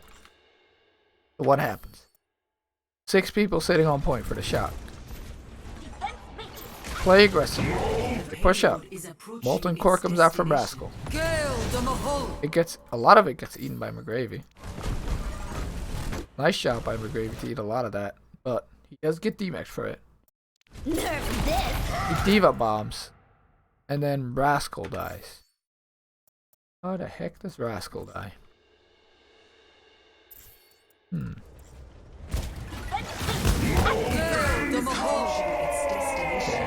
Where does KSP TP? Okay, TP's in the back here, right on top of Rascal. As I say, Shock's been doing a good job of dealing with Reaper. KSP TP straight in and just sits on Rascal and kills him. Oof. That's a nice kill. Toward there is a lot of damage. McGravy gets super. What? How does super die to Diva Bomb? Oh, he gets pinned. Oh, so actually, Super makes a big play and kills McGravy and then wants to block it, but Dreamer pins Super as he blocks the Diva Bomb and he dies to it. Wow, that's sick. Really nice pin there from Dreamer. Sets that all up. And then Shock is actually 2 down. They still have Striker there though, who's the main source of their cleanup, right? Okay, Seth comes in, contest cart, misses his right click. Yeah, the pin hits Super. A nice pin from Dreamer. KSF dies in the cleanup though. Now last run, Rain's got a touch. And then the close spawn, they're just clutching up for a Valiant here. Dreamer goes for another pin, doesn't hit anyone this time though. He might die here, and then Rain beats. So that basically solidifies the fight. The fight was still up in the air. It's a 4v4. Dreamer was really low. But again, beats a really good ult. Uses it here. They win the fight. Shock with a quick regroup though. Are they even all here? Wow, they are all here. Wait, so they just lived for that long? Didn't die with those 4 people and now they're 6 again. And Rain just used beat. Fine are also 6 though. They're on the Doom again. And as I've said, I think Tor puts out more consistent damage, but Doom is also very, very good. As you saw played by Toronto Defiant against Washington Justice, you can press W very hard with Doom. Super gets punched. They Moira ult. But if Shock can disengage from this, they can farm their own Moira ult and their Diva Bomb. Oh, Choi gets D-Mac though. That's pretty big. Good job by KSP and Gravy there. Now force another soft reset for the Shock. And I like when Shock is soft resetting, they're still fighting for the space where they know the enemy team can't really fight. Like this guy, KSF, still in spawn, so they're forcing the high ground for them. They get it, and this is strong positioning for them. Choi's finally back, so now Shock almost have 6 ults, and now it's looking real bad for the Valiant, who just used their Moira ult. They don't have beat, they don't have Torb ult, because they just swapped back to it. Yeah, this fight's looking mighty fine for the Shock. They just have to find a good time to engage, stack up the ults on the enemy team. The win probably use Moira ult first, because it's so good. Excuse me. Oh, nice shatter from Dreamer though on the drop from Super. But off that beat. Does he even need to use the beat? Yes he does. And yeah, as I said, they just dumped their ults on the enemy team like nice Molten Core actually, like zones a lot. The escape is zone. Yeah, that's it. dump your ults on the enemy team, then you finish at a point. I'm back in It's the the good old classic. Score A really good attack, especially 2-3. first point, which is like they started on Tracer. Valiant started on Tracer. And then the first point just got snowballed. Super hit that nice shatter. Shock actually had some good strats on second point. And they played Spurred solidly, right? But mostly that first point was very badly played by the Valiant. Just starting on the Tracer doesn't make too much sense to me. And then second, the entire map reined in, like that one beat that he did was bad. And you don't get that many beats, right? They have to make them count. Attackers incoming. my APM. Shock here starting a spawn camp style defense. It makes a lot of sense to do the spawn camp here. Because you have the Reaper and the Torb anyway, which is the comp they want to be playing on. So yeah, super like brawly, pokey, comp like that. Starting in spawn is fine. There's no poke on the enemy team anyway. And then Valiant decide to go Pharah Mercy, which, as I've said before, it kind of feels to me like the soldier they played on Nepal. It's just so slow that your Rhine just gets run over. Like a Rhine without a Lucio is like a fish outside of the water in this meta right now. I feel like it's very easy to just run over Dreamer. When, the Pharah Mercy are up in the air, they haven't poked that much yet. Shock go pretty early. Taking on. I like that while they go, Choi goes on the Pharah Mercy. Dreamer gets back into spawn though. So ideally Shock goes a little later so Dreamer can't get back into spawn. And then Striker gets picked out.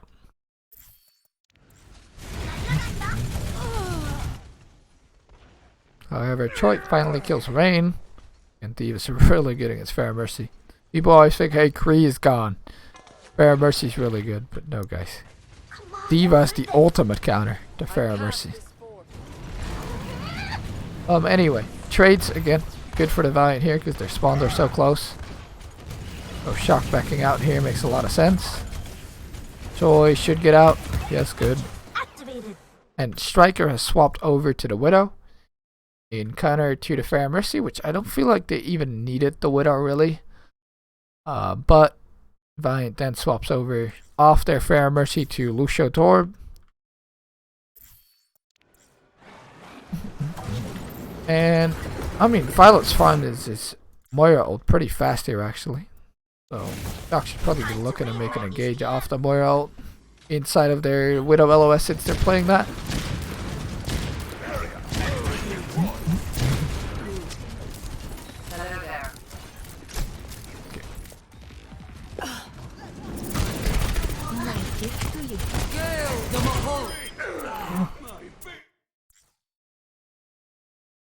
How does KSP die here?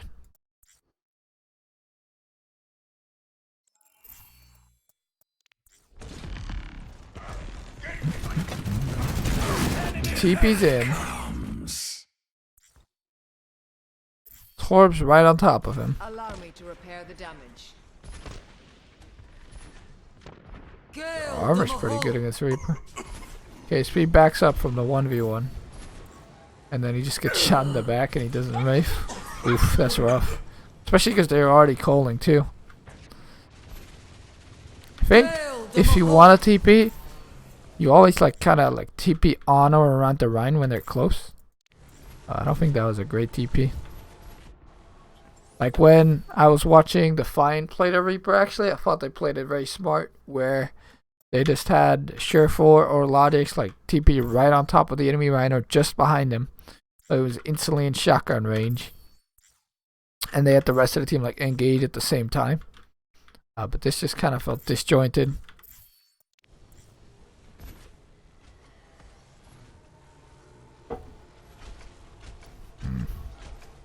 Get through this. Two lightsabers zapping each other. That's what I'm seeing. Two more ults. Don't cross the streams, guys.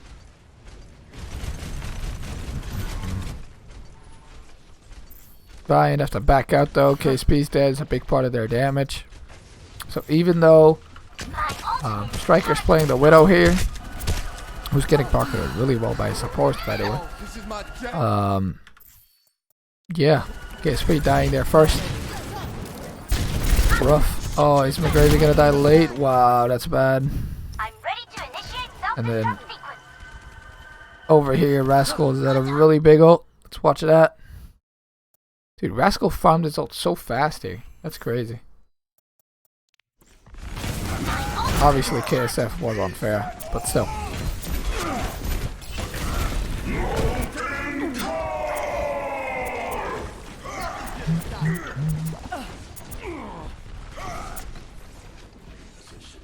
This will restore you. Yeah, he's just a 1v4ing because they can't touch him because 1, he is overload, and 2, the Ryan can't swing him because he has to load all around him.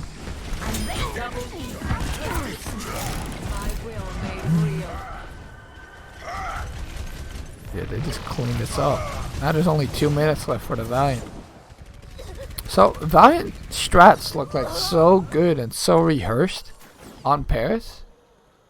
But they just don't look as good on Dorado. Like they're playing the Pharmacy right outside of spawn, right? Probably just to push the enemy team out and then swapping. But it makes it so, you know, your Torb doesn't farm any ult for that time and the enemy team just gets their ults first, you know, on the Torb and the Lucio. As you can see, because of the swap, right? Rain only has 50, Moff Hardy's 89 to ult. That's a big deal when, you know, you're playing out teams and every small difference matters. Hello. Hello there. Cool. I'm ready to initiate This will self-destruct heal sequence. you. Okay. So, Valiant pushing really aggressively. The Widow still set up in the back here for the Shock, so they want to make a rotation to push out the Widow. To have McGravy solo zone out the Widow. Which is smart, right? If McGravy can try and solo Striker, the rest of the team can force a 5v5, and McGravy's likely to win that 1v1. If he plays it well. So yeah, Striker's just in spawn right now. Just because McGravy's hunting him. And the Shock actually make a really good rotation where they're now on the other side of cart. They're not going to let this cart leave. They're basically saying, hey Valiant, come push us out. You know? Valiant answer the call. Oh, both Ryan shatter. Oh, both teams get boomed. But the shatter was a lot better for Super.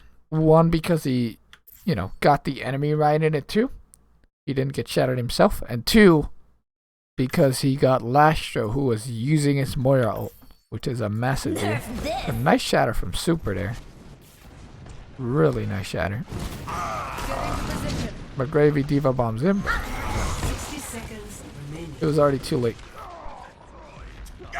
Oh, trade kills though. Okay, it's being Rascal, but we get cleaned up. This forces, you know, Shock to play safe for a little bit, but they're okay with that. Like, look at where the card is right now. They can just wait for everybody. Striker swaps over to Reaper. Good swap, right? They're in the mirror again. 30 seconds remaining. If you can't hit every shot as Widow, it's just not going to be as effective as the Reaper to deal with the enemy Reinhardt and saving your Reinhardt. Which, if your Reinhardt gets ran over, what's the point in Widow, right? It's like, as I've said, the same as Soldier, the same as Pharah. Widow doesn't take as long to set up her damage, right? Because if you click ahead, it's a one-shot. But you want to do everything you can to support the Reinhardt.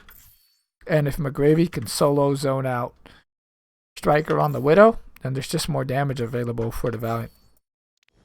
Anyway, Shock still have a bunch of ults. Like they didn't have to use much for that fight. They just used the Shatter. Literally only the Shatter. While Valiant used their Diva Bomb, their Moira ult, and their Shatter, and they couldn't win it. So like, these fights, like where you use more ults than the enemy team, are really the ones that you have to win. But yeah, Shatter from Super was massive. And like last map, Dreamer got the better of Super, but this map, Super's kind of clapping though.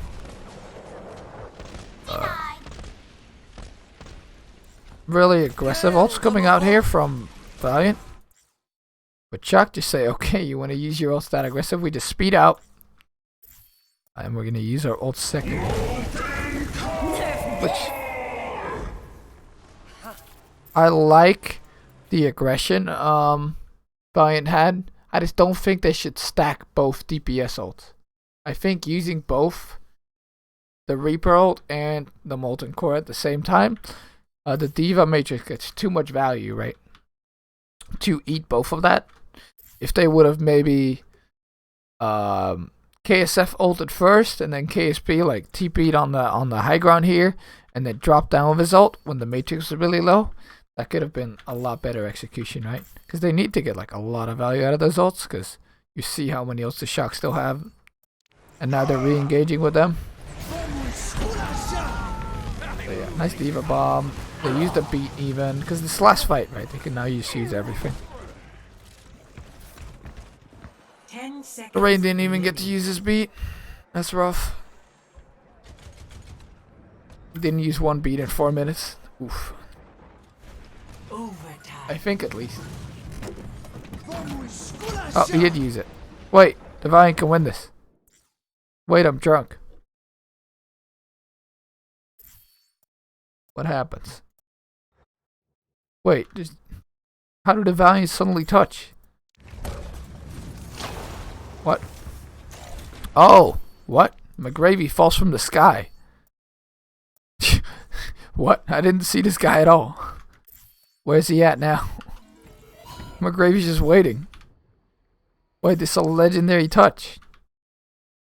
He flies over the roof and then drops on the cart at exactly the right time. Oh, his team can re-engage. Wow. And then Rain gets to use the beat. That's a massive brain touch from McGravy, actually. The beat. Nice disengage from the Shock to just wait out the beat. That's some great patience right there. Like, I think if they just take that fight right into the beat, that's really bad for them. So they disengage from the beat from Rain. And Super Shatter gets blocked this time though. But Rain dies. Wait, Rain's not having a good game. Well, like, this map has not been good for him.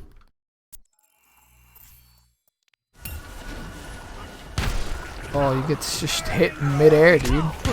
He gets double hit. Just too aggressive on the wall ride. Gets punished. And Rascal's in your backline with his E, right? So this is what I'm saying. Like, Torb, when he pops his E, he's like a second Reaper. He's flanking, he's going in. Same for KSF, is also going really aggro. They actually end up getting Rascal there. But yeah, everybody's focusing Dreamer. He's getting booped. Oh. Super ends up dying, so KSF ends up doing a lot on the Torb here. And they might just win this fight. Is Dreamer gonna die? Still getting shot. Oh, Dreamer does end up dying. This fight's way closer than I thought it would be. That nice touch from McGravy. Joy kills 2 though. Die. Fight ends up that. Wow. So Shock really solid on this map actually. Coming in. Just playing the Reaper Torb comp better, and I all feel like that Valiant defense with the Reaper Tracer at the very start kind of just threw their whole first point. Like, the enemy team got to snowball their ults. Super got to swing constantly because there was no Torb pressure on him, right? Got his ult really quick, gets a 6 shatter. Then they go into second point with both their DPS ults. Yeah. It's nice play from Shock. Very consistent. Good play. Rascal's Torb seemed really, really good, right? Yeah. Let's see what the Valiant do here on this last map against the Shock. 25 minutes long. Damn. We've got a map right here. Okay. Again, both teams are just going to play up mirror comp this time. I think they kept saying in chat, Torb's so OP, dude. Torb is kind of good this meta. Torb is really good. Because I think he just does a lot of numbers. Again, the overload is really good ability. Rallying tower to forward Oh, area. they run right into Striker. Yeah. I think Striker like did pretty good this match, but also he did a really good job like putting pressure on the enemy team and making them force them out and like sitting in corners where they have to force them out, right? And KSP maybe didn't play as, you know, creative a lot of the time. Yeah, so they force Striker out. Shock's gonna back out because they have no Reaper Wraith. And obviously Reaper without Wraith has to play very safe.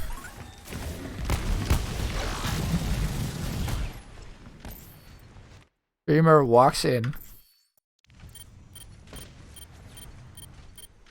Goes on the point. Super and Dreamer to start extracting blows. But what I like about Shock this time around, and what I didn't like about them on Paris, is that they're backing up the Rhine big time, right? They're all behind and in front of the Rhine, shooting the enemy Rhine.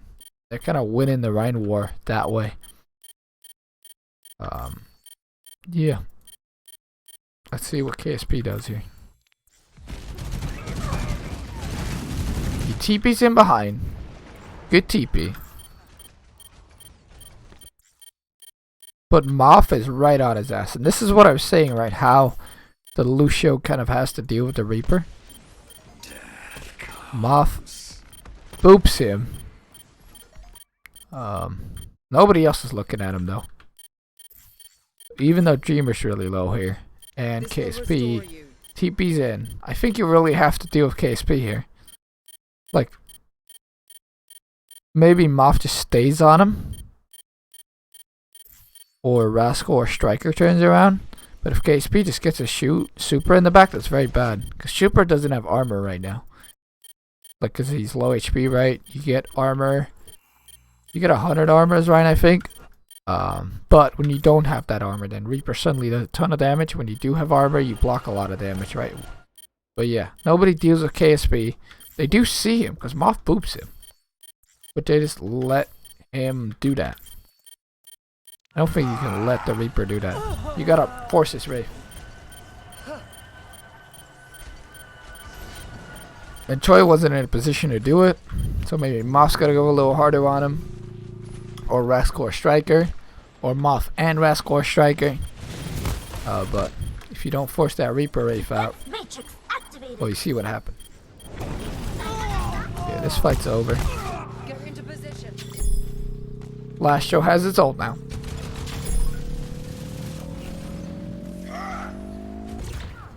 Objective lost. Time to raise my So I HP. actually got a lot of ult charge there, as you can see. But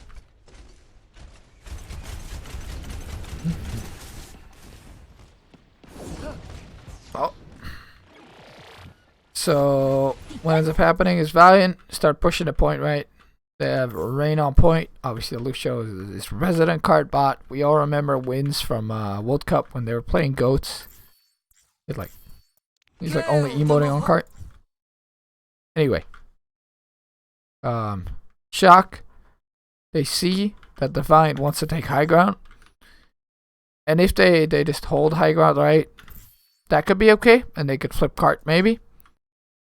But they decide to take the fight in the castle, which can also be good, right? But let's see who's actually here. You've got Striker, Choi, Super, who's already in the thick of things, and then Rascal and Moth are still coming back. So it's actually a very smart decision for the Valiant to go aggressive here, because not the whole Shock team is here right now. So they just get to kind of push Super for free, because not the entirety of Shock is here. So Super just dies.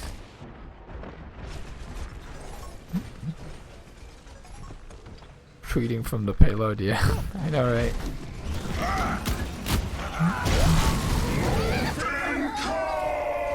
Okay, Super's dead. Dreamer gets another pin on Violet. Striker does get McGravy.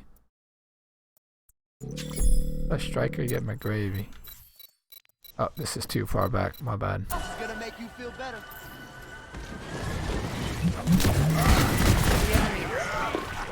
He just gets DMAC by Choi and the rest of the Shock. And Dreamer with a funny pin. Dude, what are these pins? Kill Super by good play. Not the entirety of the Shock was there yet. They end up going back on the high ground.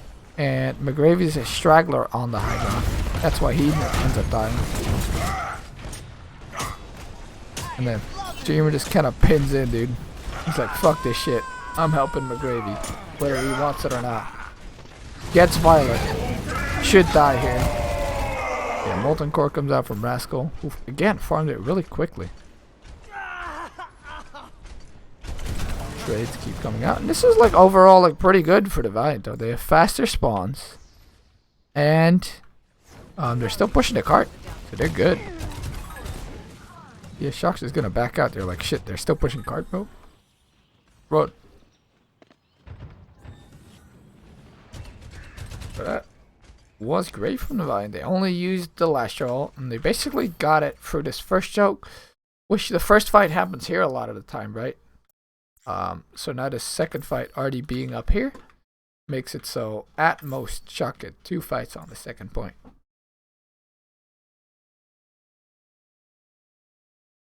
And one thing that's most important is the Valiant get the high ground positioning here, which is a really big deal on this map. Rain's on cart, still pushing it, wins mode. Yeah, it's going to be high ground against high ground. Shock is 6 here, but Rain's basically there. He's on cart. So I think Valiant should stay and keep looking for these aggressive engagement, right?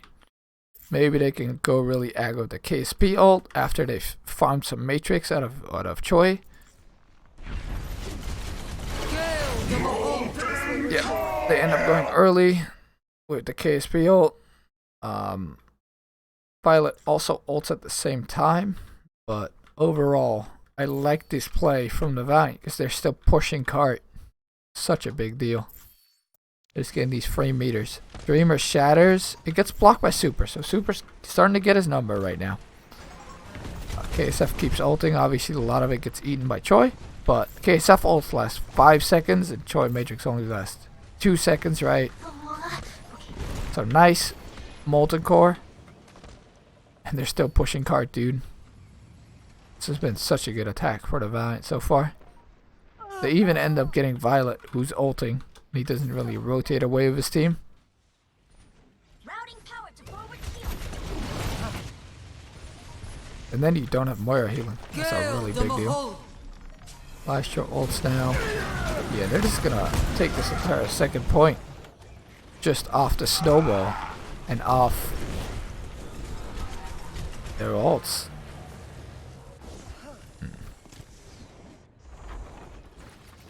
Push, push, push, push, push. Oh, the contest comes in from Choi. They're going for it. Actually, Striker contest first, and then Choi contest second. And then Moth comes in with Beat. Where's Moth? Okay, he's speeding out of choke right now. Beats for Choi, so he stays alive. Actually, nice clutch contest. For Shock to actually get the second fight on this point. This is kind of the third fight. The second fight was really in here. And there was one up top, which went over really quickly. Yeah, nice contest from Shock. They actually have some ults right here. They're using the Beat right now. 3 ults up. Valiant has similar. They still have the Beat. This will heal you. Right. Valiant kind of disengage from the Beat, then they counter Beat in. Yeah, Beat's really good, guys. Shatter comes out, hits Rain and McGravy, so nice Shatter. Super.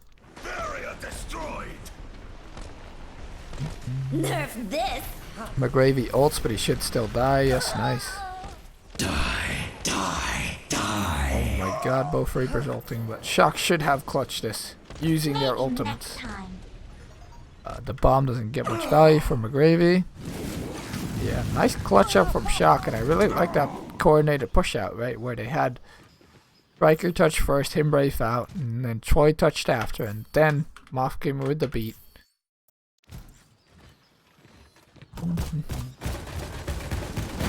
So yeah, even though they were like kind of undisciplined earlier on this point, they kind of get their shit pushed in by Valiant, who just ulted first. But they did a good job pulling themselves together and getting that really nice like late second contest. Okay, so what happens now? Shock holds low ground. They have to, because if they hold on high ground, somebody can just go cart, like the Lucio can just go cart, and then they all have to run to it. A bunch of headless chickens. So this is generally the spot you want to hold when the enemy team comes from the high ground, right? It's still a good spot, a really good spot. It's a good spot because the enemy team has to either come out of this choke, which they're going to, or this one, which is an even worse choke. So you get to engage on the enemy team and get right swings when they're through choke. So let's see how Shock play this. They go really aggro with Rascal's ult, which I think they could have probably waited a little bit till the enemy team was actually out of the choke. Does do a lot of damage to Dreamer. So if they can actually finish them off here, that'd be really sick. But I don't think they can. Yeah. Nice disengage from Valiant. Now they use their own Molten Core. Dude, Torp's so good. Like, look at Molten Core. It just forces the whole team back. Because if you stand on this lava, you die. Like, there's no way. It does so much DPS. Nice boop in from Rain onto Rascal and Super. Getting more and more damage on them. McGravy ends up getting booped by Moff, though. From his perspective, real quick.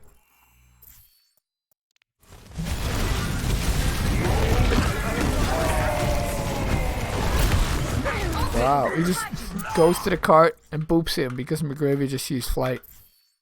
That's sick. Nice boop. McGravy trying to get to that cart a little too early. Moff, good punishment. That was just a really nice play from him. So now it's a 5v5 because actually McGravy died. Oh, and there's no way to eat these fire strikes. Is Streamer just gonna die? No. Oh! Boop coming in from Oh, Striker TP's back up. Oh, Striker dies. Boop from Rain comes in actually. Really clutch boop too. Wow, 2 clutch boops. I went a little too far, but yeah, boop on McGravy and push away. And Rain. Boop Striker off high ground first to contest him. Like I've been saying, right? You gotta contest that Reaper. He doesn't have TP yet. Oh, he does have TP now. So he could have TP'd back on actually. Reaper just TP's too late. Oh, he can't get it there. Oh, he tried to TP, but just did it too late. Wow. That's a shame for Striker there. You really tried to TP back on here. Didn't get it somehow. Super comes in with Shatter, hits KSF. And Moff beats. So now they have to go hard. Troy's back. Wait, Troy was always here. It's Gravy that got booped. Oh, another boop. Oh my god, Rain gets another boop. Dude, there's been so many boops. No, Rain. Such good boops, and then he gets his ult cancelled by Super. Wow. Is Valiant still gonna win this? I don't even know. I don't think they're gonna win this because the Shock have such close spawns. Yeah, Striker just gets back. Troy ults too. Wow. The Rain gets 2 sick boop kills and then gets his ult cancelled. That's such a shame. And McGravy just like flying a cart early and then getting booped. Such a big deal too. So Valiant actually played that fight pretty well, disengaging from Rascal's ult and then going in with their own ult. Just some minor misplays and then the close spawns from the Shock really hurting them. Again, they go high ground. I like this rotation. They have the Moira ult.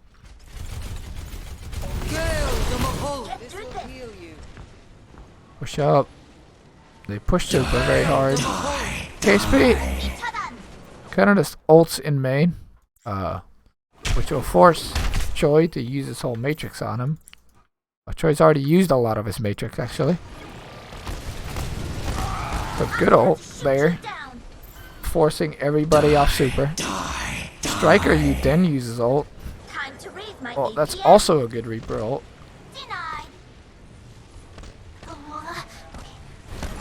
Wow, that ult actually did a shit ton.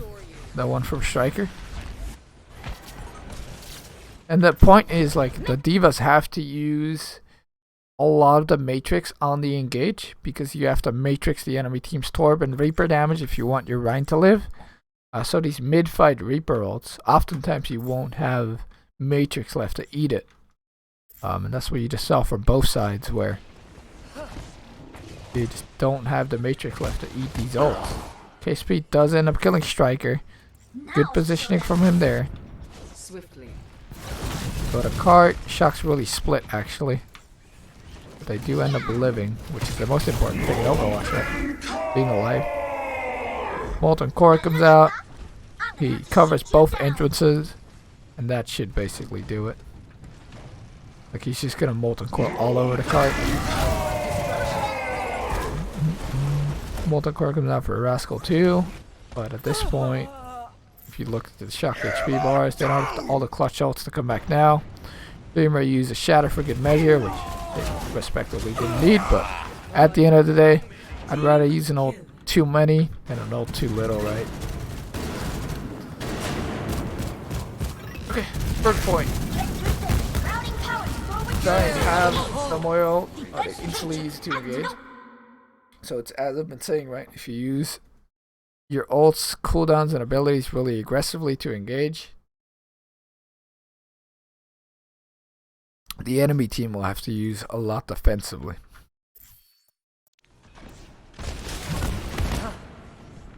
And as you can see, like, Super just getting ran over because they don't have their own Cole, right? The Cole's very strong in the sense that, you know, if it's the only ult on the field, and you just hit your Reinhardt with it and the enemy Reinhardt, the healing in DPS is just gonna like outdo anything the enemy can really throw at your Rein. So yeah, nice proactive play from the Valiant, only using their Moira ult. Now the Shock's coming in with some ults. Oh, McGravy kills Super though. Wait, how does that even happen?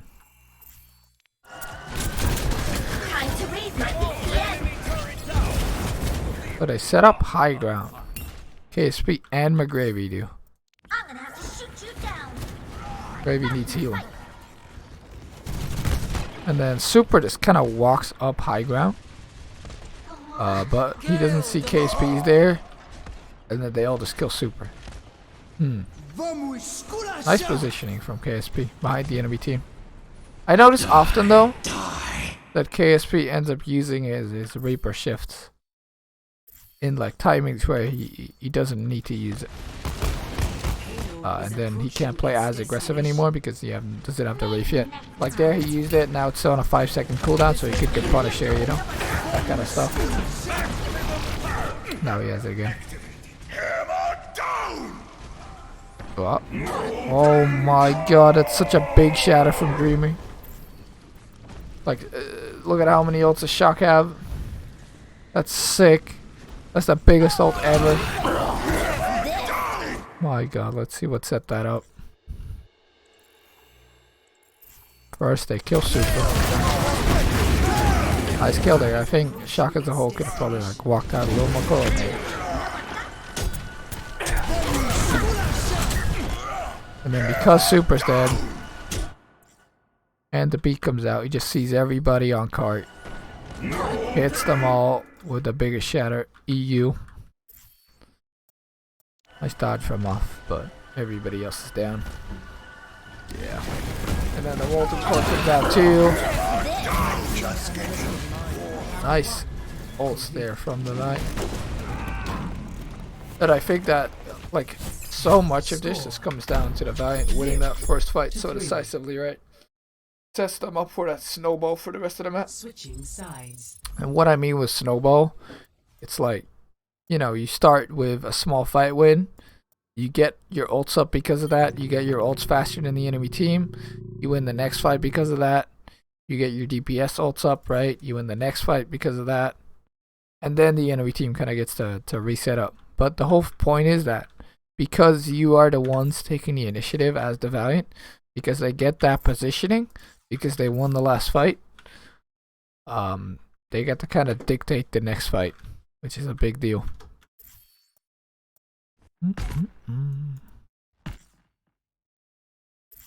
Damn, it's 5 a.m. here. I'm getting sleepy, but we're finishing this VOD review.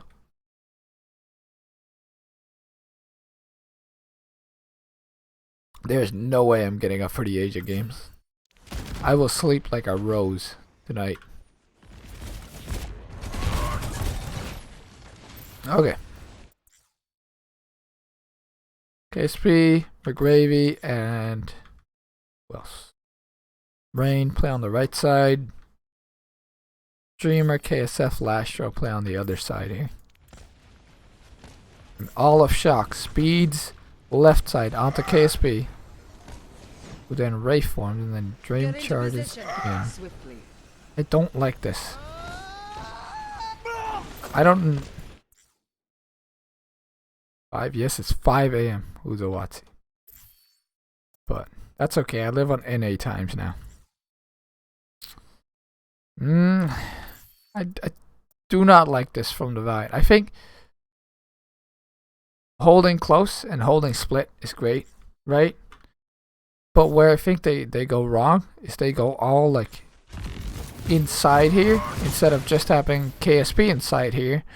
Let them force a shift and then either rotating the point because the shift's out, or you all hold close on the outside. You push super because he's outside. I just don't like the pin in here from Dream because it basically commits them to the inside fight. Swiftly. Nice pin from Super as well. Gets Rain. And yeah, at that point, you know, Dreamer's screwed here. And then I just kind of went throw the fight. So that's like, it was a good setup, right? But then taking the fight in here is really bad for them. Like, especially with that pin from Dreamer. I think if he and others had just pushed Super and forced him inside, and then they would have held the outside, that's a good choke to hold, right?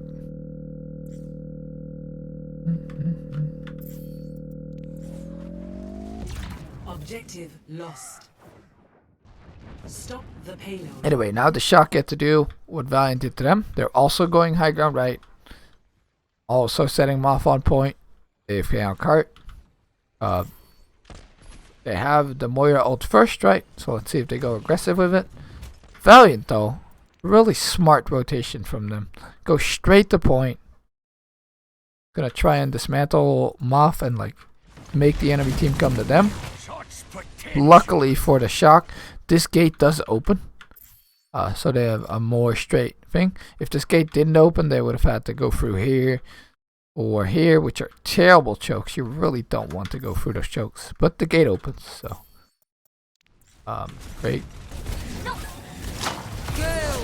Still, smart rotation from the Valiant, right? They force the fight from high ground to cart, and obviously Shock needs to go contest them. This is something Shock maybe also could have done on their defense. Oh, nice shatter comes in from Super. Ooh, after this after halftime, he really got his shit together, I feel. Like he started playing so much better. Beamer blocked a lot of his shatter earlier, but now Super's basically hitting every shatter, basically. last 2 maps. I'm gonna have to shoot you down. And yeah, they get 2 kills here, mostly off the super shatter. I'm gonna shoot to seal up this fight, but that doesn't change that this Valiant rotation was very good, right? They got the shatter out, the coal out. They only used the coal. And now likely they're going to get 2 more fights on this point. One you can get if you go high ground, and then you fight the cart here. And the second obviously at the end, right? Because Shock is going to have to push this cart. Probably just have Moth on it. It's going to push out left side here. Yeah, and as I'm saying, the cart is only over here right now, right? So if I can get a quick push, then maybe go cart. So get 2 more fights on this point. And Shock is giving up a lot of space, actually. Like, they kite back all the way.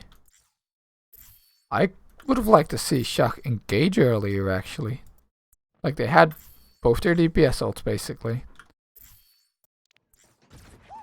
Like, why not take the high ground, play like Valiant did, and hold this choke? Like, this is a hard choke to come out of, actually. If the Ryan holds really close, he gets good swings. And you can look to Torb ult early in this choke, right? Like the Valiant did. But they end up deciding to, like, back up basically all the way. But what I'm thinking is, if you Torb ult this, the enemy team has to either wait it out or to speed through it, right, and go to cart. But if you Torb ult this path, enemy team can just drop and go cart. That crazy? Let's see how this fight pans out. Yeah. I'm gonna have to shoot you down. Ryan goes in really deep. They shatter. Super blocks it. So again, good job, Super. Rascal ults. And then I think Valiant can just go point here.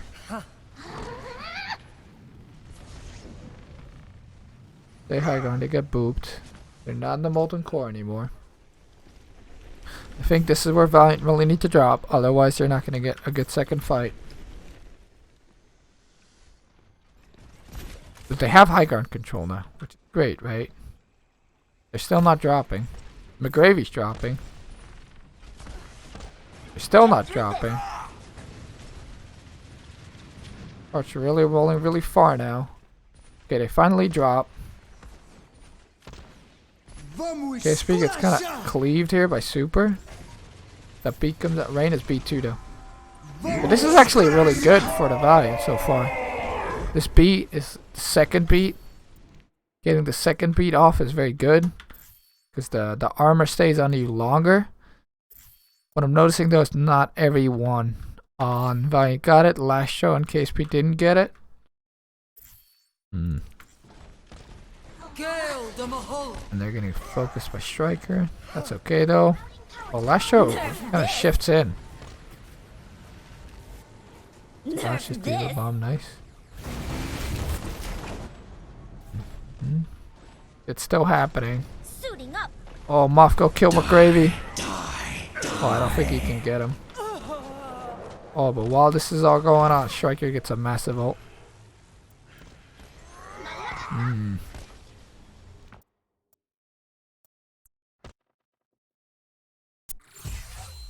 Watch from Striker's POV. I think I might have wanted to drop earlier there.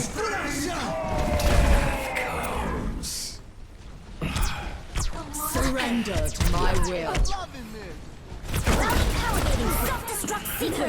So, McGravy ults in. Both Reapers have ult. Where's KSP right now? What's happening? KSP just TP'd in.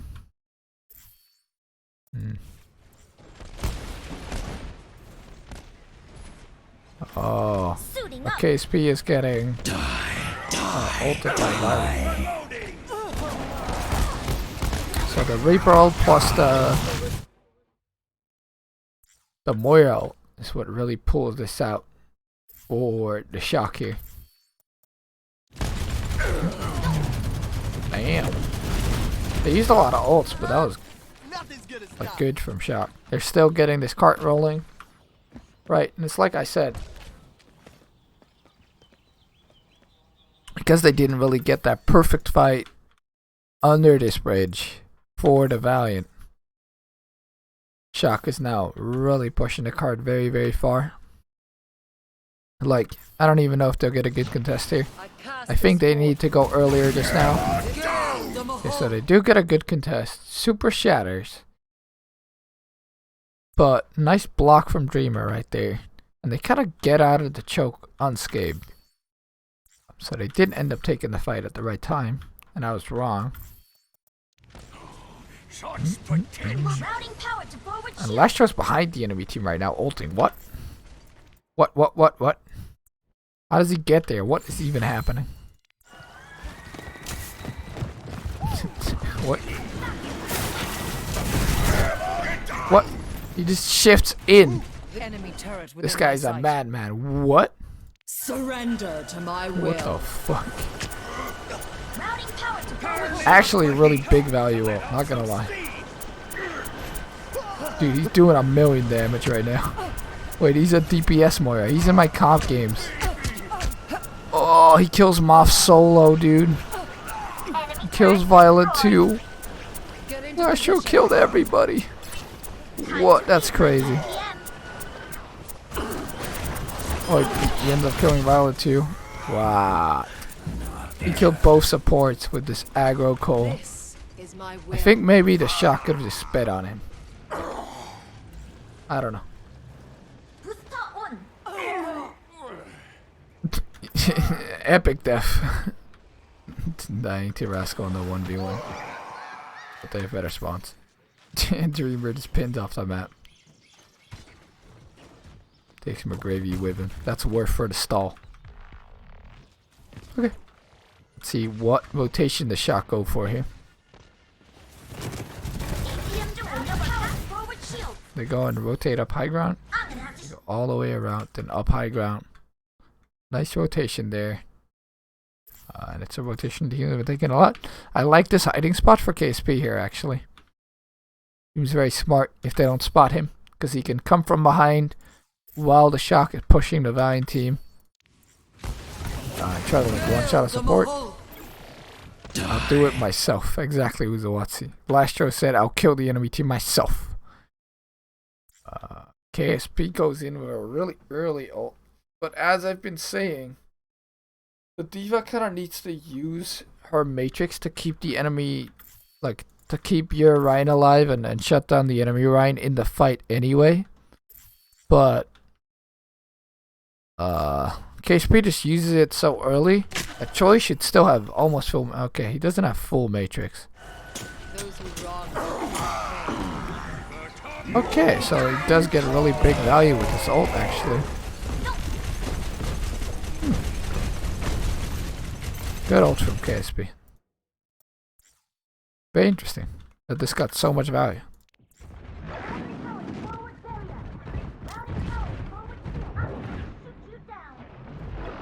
Kill the Mahal. Like, when does... I guess Choi just kind of uses the matrix on Dreamer. And then... KSP is also getting booped. I don't know by who. Maybe Moth boops KSP?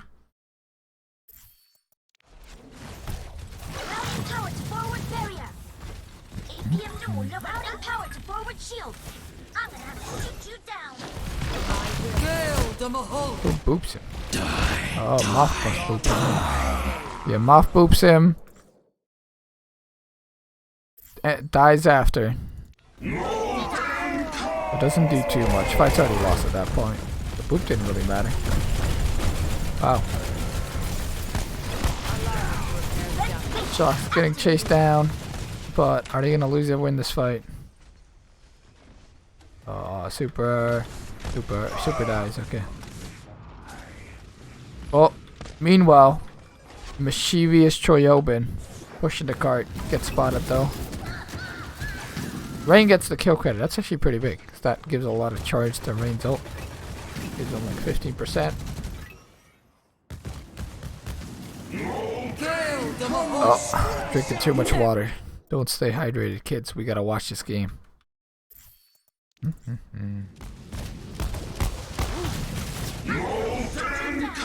Molten Core comes out. Or Rascal.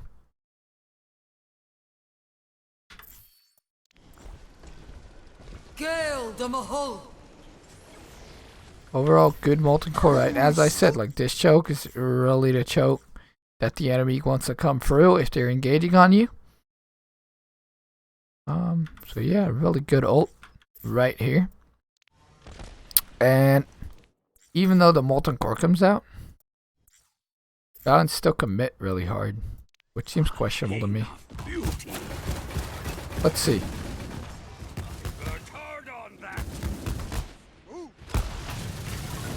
Yeah, Molten Core comes out, and Valiant just kind of speed in. Which, when I look at the Shock, whenever the Molten Core comes out as early as this, they always speed out. Not sure which one's the better play, but here this Molten Core is very, very good from Rascal. Gale the Mahul. Like, you can't go through this. Nerf this. Beats from Rain gets them through, but they're already used both support ults and then a Diva Bomb too, as early in this fight. They haven't found the kills yet. Violet ults. Nice block again from Super, who's really big dicking right now. He's sex big dicking, guys. And if you don't know, that's a meme from the game. Last show said sex big dick in the game chat, and everybody who's watching the L stream could read it.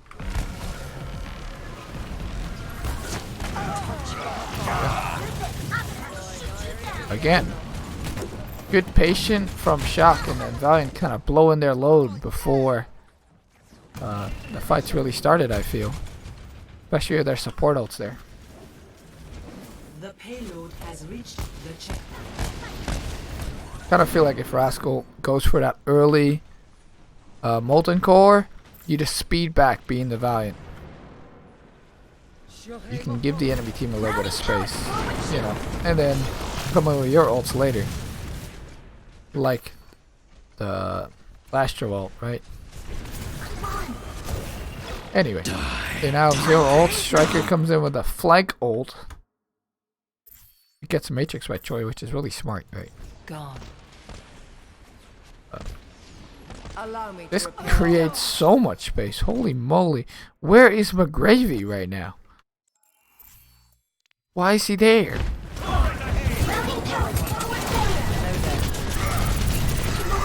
What? He just goes on Rascal. Wow, his team's... Oh, he goes to like try and deal with... I don't think you can ever win this 1v1 against a Tor, by the way. Yeah, that was questionable from McGravy. And then his team gets Reaper ulted.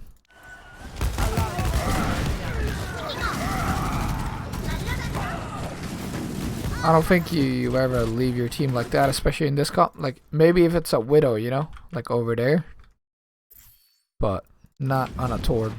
Torb E's and he is 350 HP. You can't kill that as Diva.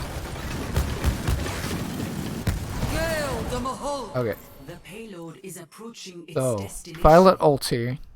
Valiant are really close to a lot of ults, but they don't actually have anything yet. So if Shock can, like, you know, bop a lot of ults, like, straight away before the Valiant can react, that'd be really good. They come in with all of their ults, like I was saying. Now it's key to win the fight quick. Nice Molten Core, actually. It's, like, everywhere.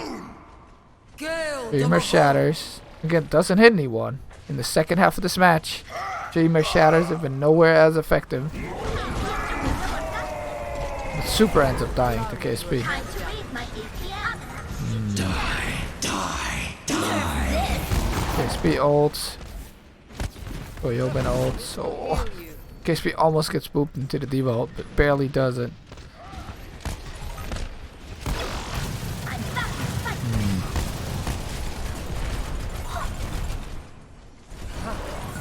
Vamos, Yeah, then Valiant come back. They've used 6 ults though. Watch him try and clutch out on the map.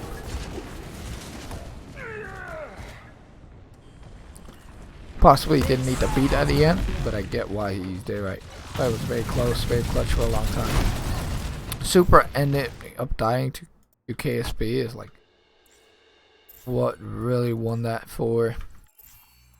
KSP kind of TP's in. Dreamer pins out. Super shatters, doesn't hit anyone though. Shatters the turret. Guys, I'm Super. This turret is my mortal enemy. It will die. And then, yeah, KSP just kind of walks into him.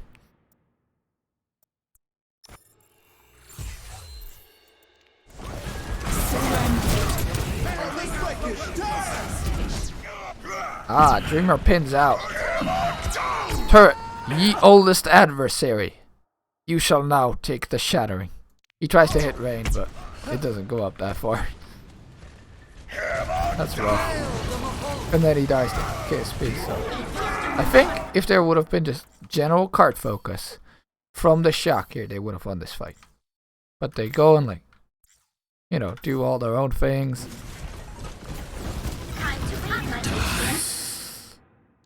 Yeah. They could have definitely won that fight. Straight up. Oh, what is happening? We went too far. We went too deep.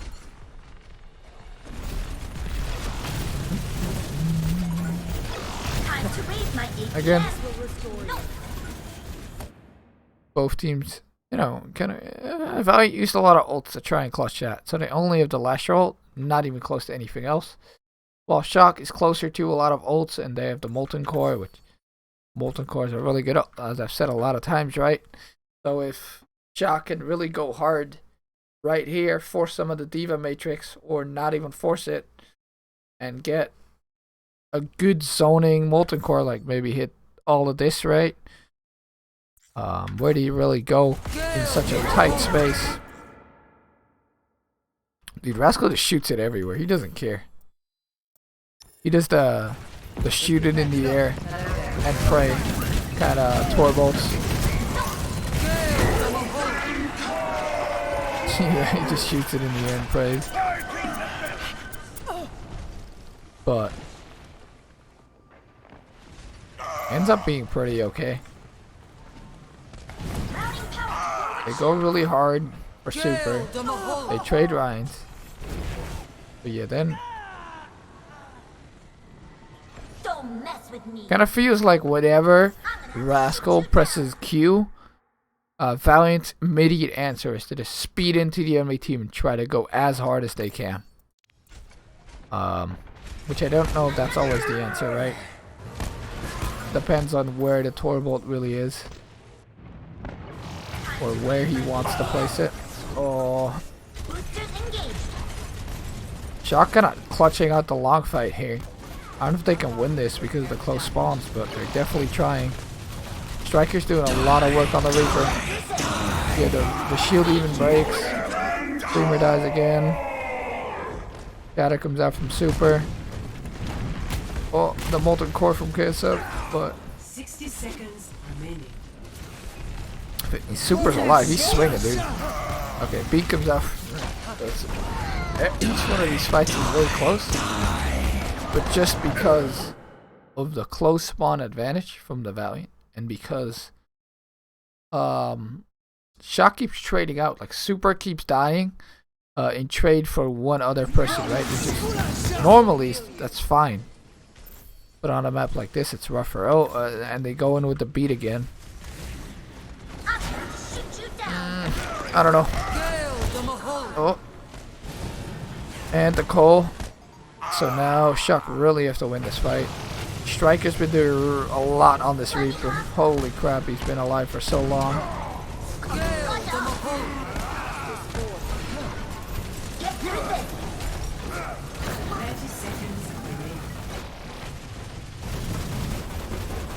Oh my god, this turret, dude. It's just polting away.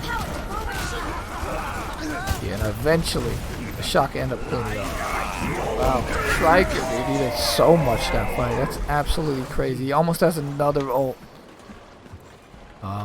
Yeah, and they end up winning that. Score. And I said this on the companion stream live stream, and I want to elaborate a little on it here. But I think actually Initiating that the match. 1 minute time bank isn't that much worse than the 2 minute 14 time bank, right? And that might seem very controversial and stupid, but I think what the 1 minute time bank allows you to do, it allows you to, if you win the first fight, right? Which is what it's all based on. If you win the first fight, then it allows you to make the enemy team get overtime spawns constantly. And those overtime spawns are like 3 seconds longer. They mess a lot up. And you get to like snowball really, really hard. Because generally what will happen is if you win the first fight, you automatically win the second fight because of the ults you get based off the first fight and the positioning you get.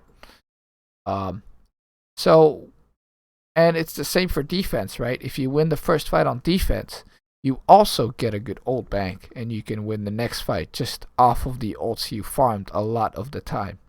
Obviously, this is if both teams play perfect, right? Mistakes do happen, but with 2 minutes 14 seconds, you generally only get 3 fights. You know, if you're really quick on the fights, it'll be 4, but generally 2 or 3 fights is more maximum. So if you win the first fight on defense, then you generally win the second one, I feel, if you play it perfectly. So let's say Valiant get 2 minutes, they get held for 1 fight. Shock builds their ults, they win the next fight off of Cole, and maybe they have farmed the Reaper ult, or you know, the Torb ult, right? And they win the fight off those 2 ults. Valiant uses their Cole. Then only on the third fight do Valiant really get an ultimate advantage, right? And that's why winning the first fight is so strong, and why you see a lot of teams have prepared strategies for the first point, but maybe not so much the second and third point. But yeah, Shock having 1 minute here, if they're clean on the first fight, I actually think Attackers it's good, incoming in right? 30 Which may seconds. seem weird. But basically it means you get no do-overs, but if you play perfectly, it's very good because the enemy team starts getting overtime spawns. Also, I went too far. I'm a bot burger. Rock rollout. We'll have the same comp, right? It's a mirror matchup again. Time to read And they my do the same walkout, where they all go left side. Also, Valiant's doing the exact same hold. Nice boop from Rain here. defense. They all get inside. Dreamer again. He doesn't learn. He pins in again. It makes no sense. It's like there's no way that pinning in is a good choice. No. Super pins in, doesn't get anybody this time. But still, now it's like a tiny Overwatch again. Tiny Overwatch in a little room.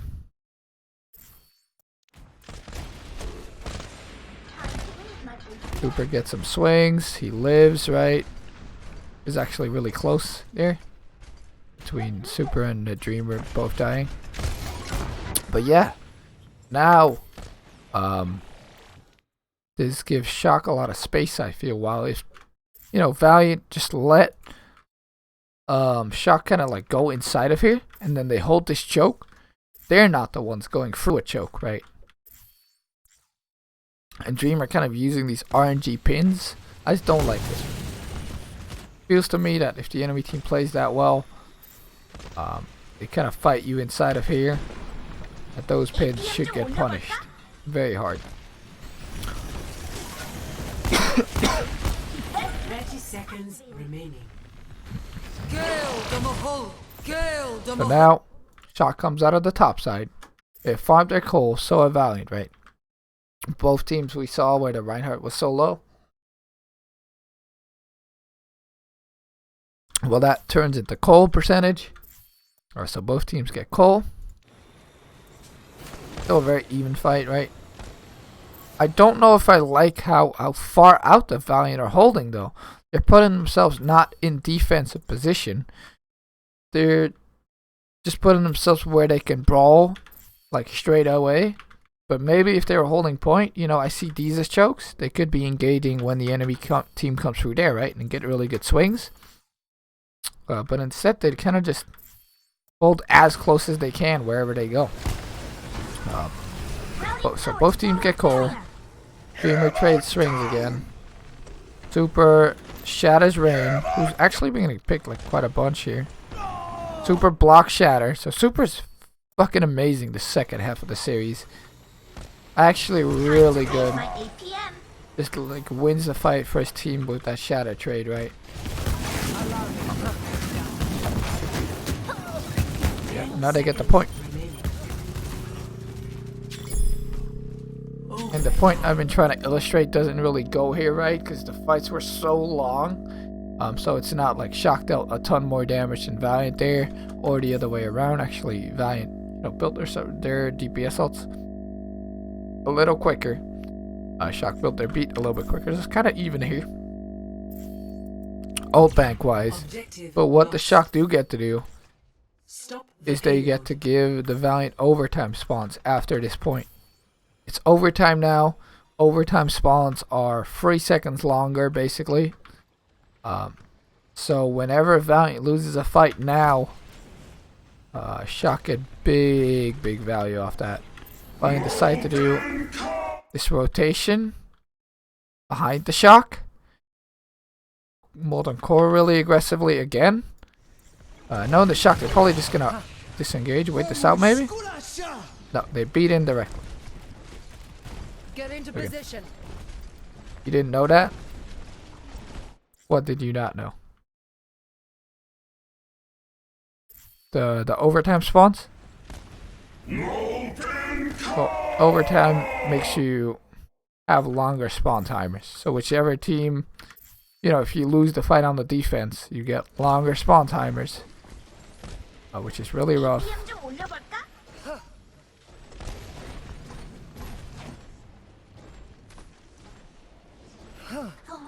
So both teams use their Molten Core. KSP actually dies to it. You're angry about the overtime spawns? They do that because, let's say you're on Anubis point B, and they keep stalling the point forever. But if you have overtime spawns, they'll take a longer time to spawn and touch the point. So it's just so people can't stall as much in OT. KSP just kind of like goes on the flank, shoots the enemy team, and then just gets chased down by it. Oh, he just kind of gets in Super's face. Like, this is what I'm saying. Like, if you have your Wraith Force style, you have to play more defensive, in my opinion. Oh my, and he just walks into the load, the Molten Core. Oh, and this is looking so bad for the Valiant. They beat, but KSP's already dead. They almost C9, right?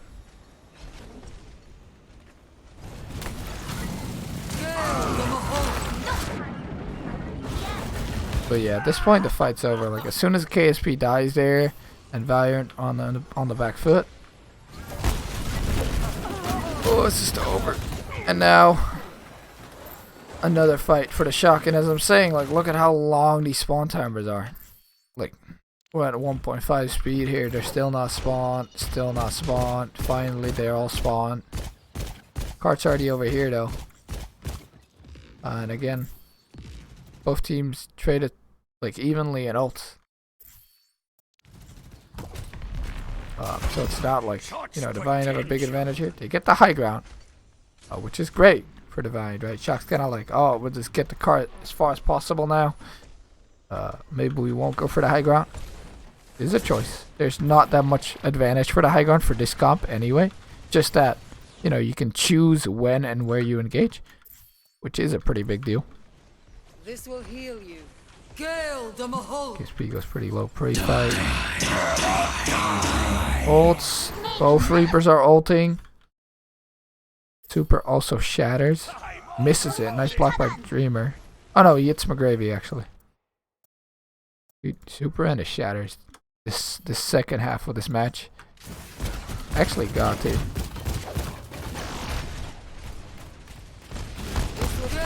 them a hole.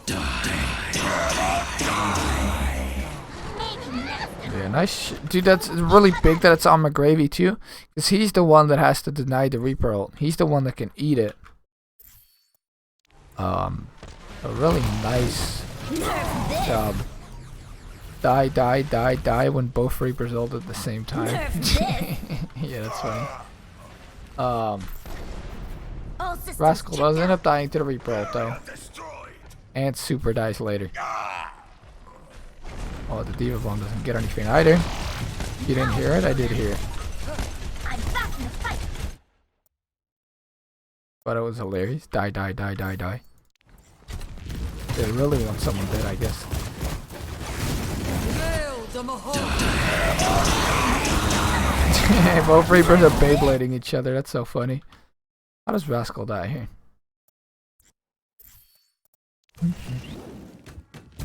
Yeah, I love 2 times speed. My favorite function. Speed is the Alpha Nail them a Reaper. hole.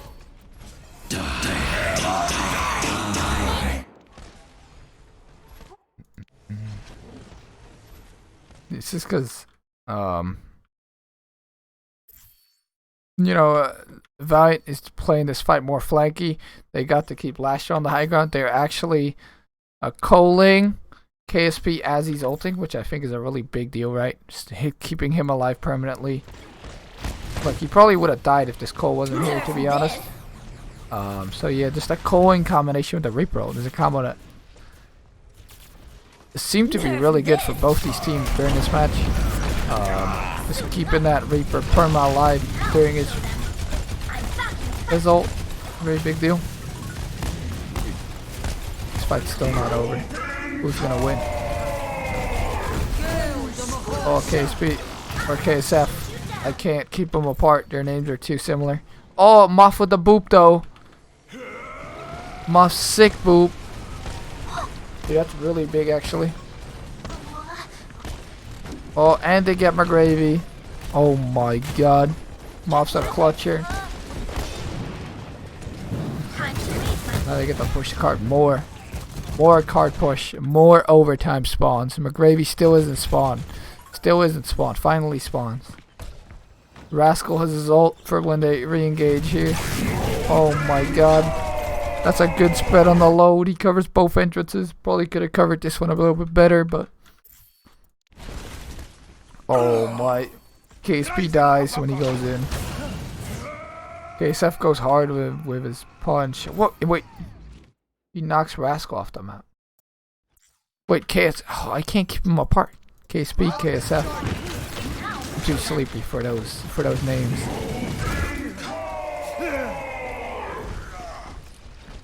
Punches Rascal off the map. What an absolute alpha male.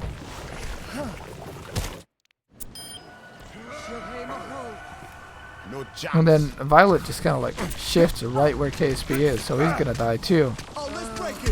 Oof. Oh, and then Rain beats, so now this is over. KSF nice doing play on the end there. But I mean, look at how far Shock pushed this cart with 1 minute, right? Kind of crazy.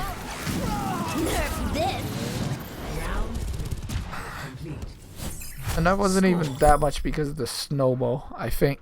Because that first fight was actually very even and very, very long. Ready for battle.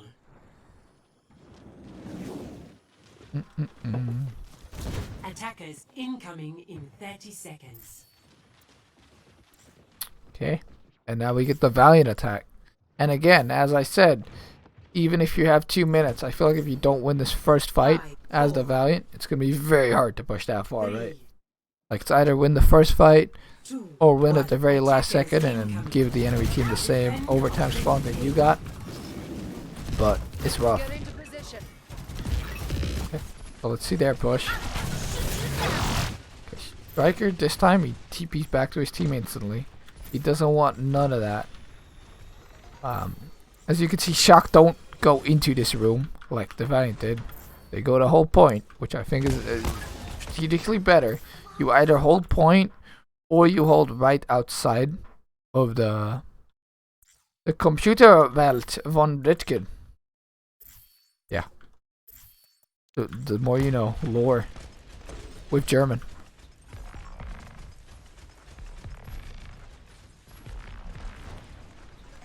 Because Eichenwald is obviously Reinhardt's hometown. Yeah. So Valiant walk on the point. SP TP's in again. They're not. Look at the distance between the Shock and Super though.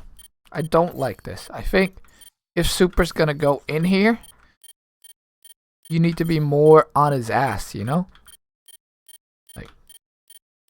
Like KSF right here is right on Super's ass. This is good range, but Rascal's over here dealing with the Reaper this time. This will heal you. Like I wanted him to. This will restore you. Oh, the KSP jumps on his head. APM 좀 올려볼까? Okay. So now Striker and Super are up. Or Striker and Violet are up Super's ass. Which is better. Yeah. And Striker ends up killing KSF because of that. They're still up Super's ass. Oh, nice boop there from Moth. Dude, this last map has been got here from Moth. I feel like Moth's beats are really consistent too. Really good at using his Lucio beats. Oh, Dreamer shatters here. Oh, that's a big shatter, but I don't think they can finish anything. Yeah, they used shatter. That fight went pretty long. And as I said, right, this is like more of what I was talking about with my whole snowball talk. Because Shock won this fight so convincingly. If you look at this fight, the ults, you see KSP is nowhere near because he got shut down very hard when he TP'd in, right? Didn't manage to kill anyone. Rascal has his ult way faster than KSF. And Violet and Moth. Oh, Violet's up. Moth same, and then Gravy and Choi also same. Dreamer actually ended up using his ult. But, just the DPS ults. If you have more ults in the enemy team here, and you have defensive positioning, you should win the fight. Being the Shock here. And that's all because, you know, you lose that first fight, the enemy team gets an ult advantage. So it's now rough to win the second fight. Yeah, Rascal starts up right away with the Molten Core, right? Both teams use the Coalescence. Super actually ends up dying. Because Vine just pressed the W key a little harder. The Molten Core is also really bad. Like, there's no spread on the load there. Let's actually watch Rascal POV there. What does he do with his ult?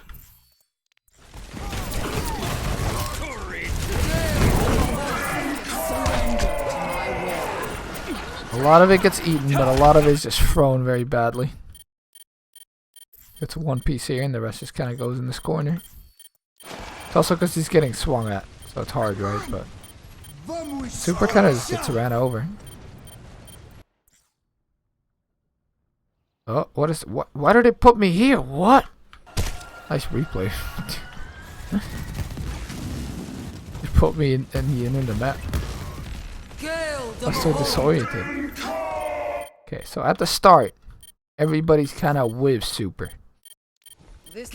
But Lastro pops his ult first. Dreamer is swinging big time. Then KSF walks really close and KSP's right inside of Super. Come on. And he just kind of dies to KSP and KSF being inside of him. Nerf this. Checked out. Yeah, and at that point, that's probably lost for the Shock here, but it's no big deal, I feel, because if you actually look at the ults, Valiant just used 3 ults, both their support ults and their div ult, and Shock used 1 DPS ult and 1 support ult, right? But they still have both tank ults, they have the Reaper ult, and they have the beat, so they have a massive ult advantage right now. I think this still stems from that first fight. right? Objective Oh, lost. and KSF dies. That's okay though. The payload. No overtime spawns yet either for Rascal, but he's still gonna be late. Moth got him. Taxi Moth, the best taxi service in the game. Super comes in, tries to shatter early, gets blocked by Dreamer, so nice block. The beat comes out from Moth, and yeah, nice aggression here too. KSP ends up dying. I feel like KSP died a lot early in fights here. Overtime. What happens here? So he's on the flank. I do like this. But look at the distance between him and Super at which he starts shooting. It's like really long. I think if you want to go for Super there, you either stay with your team and then you go for him, or no, I feel like if you want to go for Super, that's the play. If you want to go for anybody else, then this is the play, right? You can like kind of like walk into their Diva maybe, or their Moira or their Reaper, and try to like one-shot them on the flank. But now he like kind of just walks, doesn't even Wraith. Like that's rough, that last fight for KSP. Like that's kind of an it. Obviously the pressure is really high, and in .25 everything looks stupid, right? So when I say kind of an it, obviously it's not an it, just a slight misplay. Because if you look at it in like a real-time speed, I promise you it won't look that stupid. When you're in the game and everything is happening and he just gets bursted like that, right? I do get it. Because Overwatch is a really fast-paced game. And Striker uses ult. KSP's dead, and that's like most of your damage. Then KSF dies. All the ults come out for Shock, but mostly the beat being there. Such a big deal. Beat is such a game-changing ult. And yeah, Shock win the game. 3-1. Victory. Wow, what a game. And I really feel like Striker being really adept on Reaper, having good positioning, having good ults a lot of the time, clutching up a lot actually, and like staying alive and cleaning up was very big for them. Super in the second half of the match really stepped up and started outplaying Dreamer big time, when in the first half of the match he did not as well, I think. Moth's beats were very on point, right? I think just Shock as a whole played a lot better against the Valiant this week than they did last week. And I just like that they had one strat coming in. They played their strat. They rocked on their strat. Yeah, and it's not the Shock that we saw last season, right? I think there's still some hiccups, but it was a lot better than last week. Like last week, every single fight I could point something out, but now I can actually like give them really good feedback, compliment them on a lot of things, and it was just, yeah, a lot better there. Anyway, guys, for the people watching on YouTube, thank you very much for watching, and I'll see you in the next one.